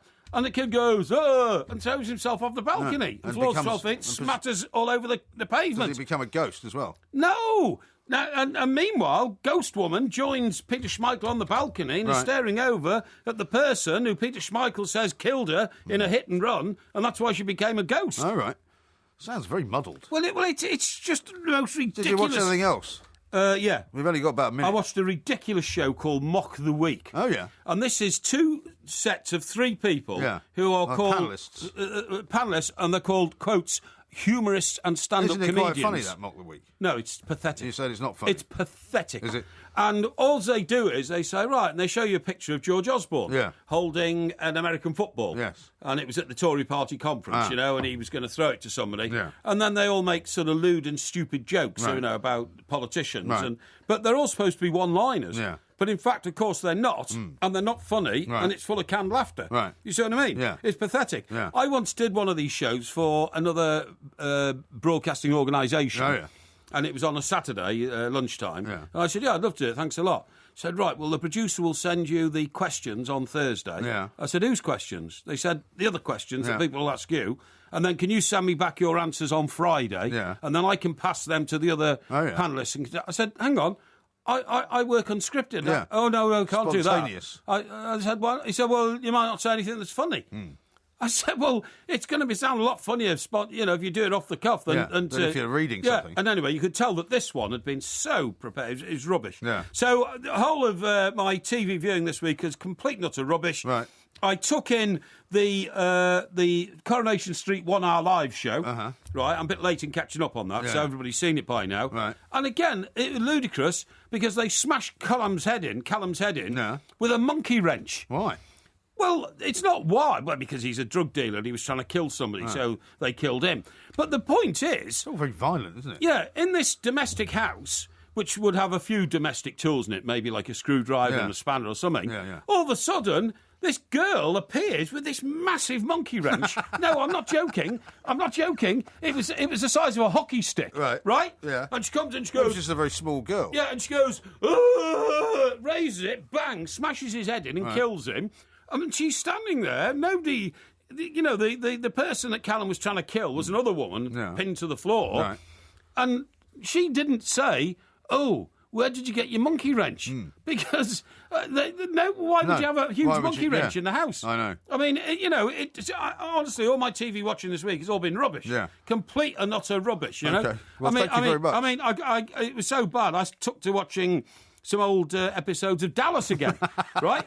And JR's in great form. Yeah. He's locked up in a nut house. Is he? Yeah. Yeah. Maybe we'll do a bit of that next week. And he put himself in there and he can't get out. Look at the time. Yeah, the time. That was Porky Vision. Yeah. As we said, the best TV review this side of Albania. That's right, I don't think it doesn't sound like The River is worth watching, and I wouldn't bother with Mock the Week either if I were you. Yeah. This is Talk Sport. We'll give you an Apple update coming next. Talk Sport. Goals galore. Give it a workout. Oh, my word! On DAB Digital Radio and 1089 and 1053 AM.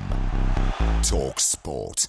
Diverting late-night football conversation for prostitutes. How dare you! Chronic back pain sufferers. Done the old back again. And security guards who haven't quite nodded off yet. Wake up! The Michaels, Graham and Parry on Talk Sport. For when two mics are better than one. I like apples, eat one every day. I like apples, keeps the doctors away. I like apples and applesauce.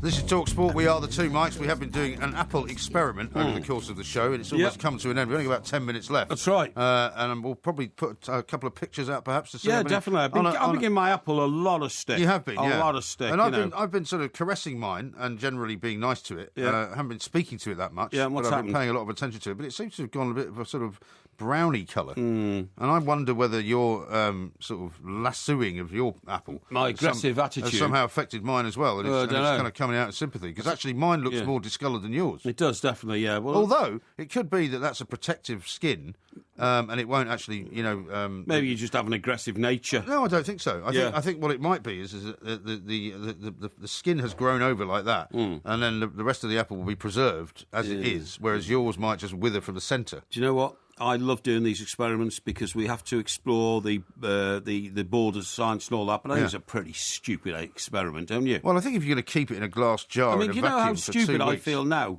telling the listeners we're going to start shouting at apples all the way through the show. Right. I feel embarrassed with myself. I don't think you should. I think it was an interesting thing to do. I think I've belittled my own intelligence here, you know? I don't think that's possible. Because I think you do that with Porky Vision. I tried to take it seriously as a scientific project, but actually this apple is definitely going out the window. Well, it hasn't worked. So if you're getting worried, Apple, you've got something to worry about. You've only got 3 minutes of life left, pal. Yeah, well, he's already been cut in half anyway. Yeah. Now, did you see this story in one of the papers this morning with a headline that says Brain Zapper? Yeah. Talking of scientific experiments. This would be a good experiment to do, actually. Yeah. Apparently, there are now people in the United States doing these brain experiments, okay, basically using magnetic rays fired at your brain to change your opinion. Yes. And they're doing it for people who particularly have suffered at the hands of, say, some cult organisation that have kind of brainwashed them into being part of, I'm not going to name any particular cults, obviously, because they get very nervous about that sort of thing. Yeah. But, I mean, what do you make of this? It says that basically your opinion can be changed by being exposed to these magnetic rays. Yeah, there's some questions on, some of the key issues in life. God, do angels exist? Does the devil exist? Yeah. What do you think of hell? Quizzed about a negative essay on the US written by a newly arrived immigrant, right? And then asked to think about it again, got them zapped, and they changed their mind on everything. They're calling it transcranial magnetic stimulation. Well, aren't I the first to bring to the table the zapping problem? The zapping problem? Yeah. Well, you did the thing with the car security, didn't you? And you're still in the live show. In fact, in the live show, The Hen and Chickens, which is coming out on DVD shortly. Yes. You brought the aforesaid tin that you protect your car keys with you, didn't you? And it's now in the proud ownership of a TalkSport listener. Didn't he ask you to sign it? I signed the tin. A signed tin? A signed tin of MDPs. I wonder how much that'd be worth on eBay after you've gone. I don't know. But the point is, what I'm saying is, zapping now is a form of attack criminally, because what the zappers do is they try to get the information out of your key as you, in turn, are zapping your car. Yeah, right. They intercept whatever the information is in the zap, if you see what I mean, and then take your car away. So what they're doing here, basically, is they're interrupting the flow of information into your brain and changing it. Right. Just imagine if that was a general election. Yeah. All you'd have to do is have millions and millions of zappers outside the polling station. Exactly, as people were going in. Well, no, but you'd have to know what they were going to vote in order to change it. Well, you could ask them, couldn't you? In one of these exit polls, that's what they do. Well, when they come out, it's too late. Is it? Okay, I suppose so. There's no point changing somebody's mind after they've already voted, you plonker. You're right. That's ridiculous. Now, I've got a couple of tweets for you. A couple of people who want to say something about Porky Vision there. Oh, yes. Here's one called Blue Brain. He said, what the hell is Mike Parry talking about? Hashtag ghosts, hashtag Schmeichel. Yeah. Well, it's all in. Well, if you'd have listened properly and been paying attention, you'd have seen it was a review of a ridiculous new cop show called River. And William says, Porky, that has to be the clearest TV review I've ever heard. Good. And then he writes, hashtag clear as mud. Good, I think he's being slightly sarcastic. Yeah, so do I, yeah. Hey, you said that tin I signed would be worth a bit. Well, I said I wonder how much it will be worth. Yeah, look at this. Have I shown you this? I'm fascinated by this. This is a picture. Oh, yeah, this picture of, what is it, Billy the Kid? Billy the Kid. Yeah. Now, this is apparently only the second ever picture of the most notorious cowboy gangster of all time, Billy the Kid, who started killing people... Well, he was never really... when he was 15. Yeah, but was he not more of a sort of a romantic figure? No, he wasn't a Robin Hood figure at all. He was a member of a gang. Yeah, but I mean, like Butch Cassidy and the Sundance Kid and all that, I mean, they were made into legendary characters, weren't they? They weren't really bad guys. I wish we could show this to our listeners, because it's... Well, you could take a picture of it and send it out on your information device if you wish. Well, why don't you do that? Well, because, all right, I'll do it. In a minute we'll do it. But the thing is that he was 15 when he started killing people, right? And he had a gang, and by the time he was 21, he'd killed like 20 people, and all this kind of stuff. But the fascinating thing is, it's only the second ever picture recorded of him, but he's not got a gun in his hand. He's playing polo. Right. He's playing croquet. Croquet. Playing croquet on a lawn in front of a shack. To be honest, I had no idea they even played in America. I didn't either. Have you ever seen a croquet lawn in America? No. I suppose it makes sense in a way, because so many people went to America from Europe, and maybe some English people went and decided to introduce croquet. Yeah, but the most fascinating thing is... You ever played croquet? No.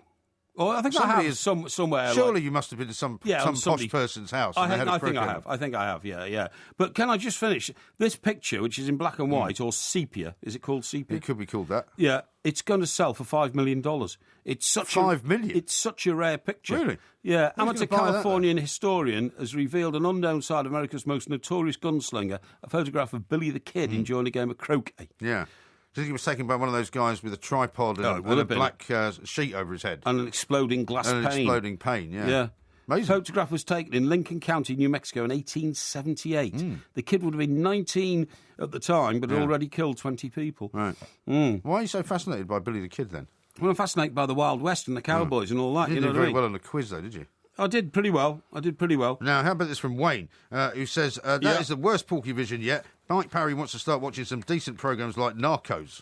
Narcos? What's that? It's on Netflix. I keep telling you about that. Oh, I'll get a box set or something like that. But at the moment, I try to contain Porky Vision to what you see on television to be inclusive to all our millions of listeners. Yes, of course. Only the old, the privileged have Netflix and all that kind of stuff, Well, you're one of them, aren't you?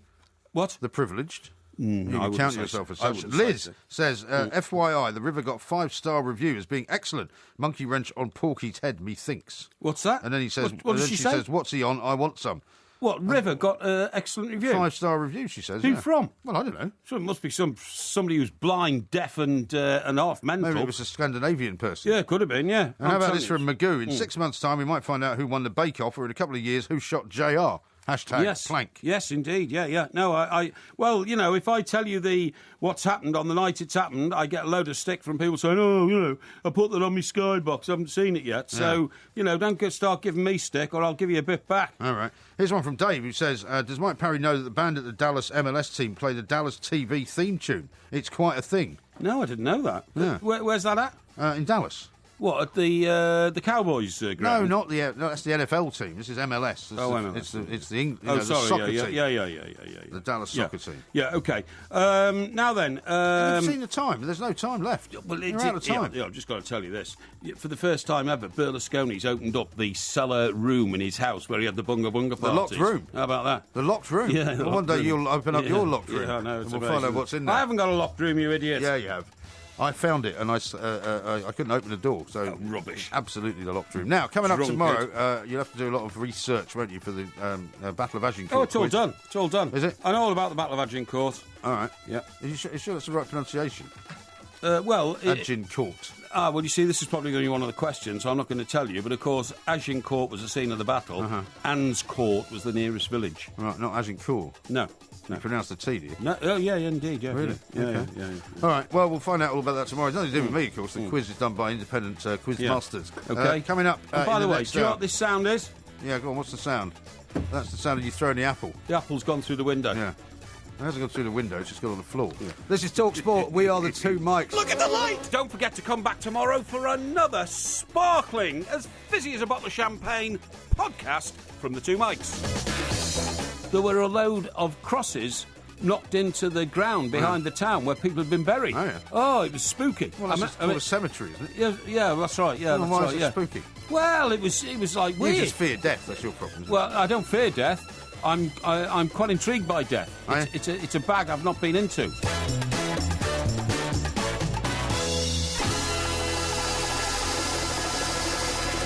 By the way, Apple, you're not going to be treated nicely at the end of the show, OK? An apple should be eaten, but you're not getting eaten. Do you know what's happening to you?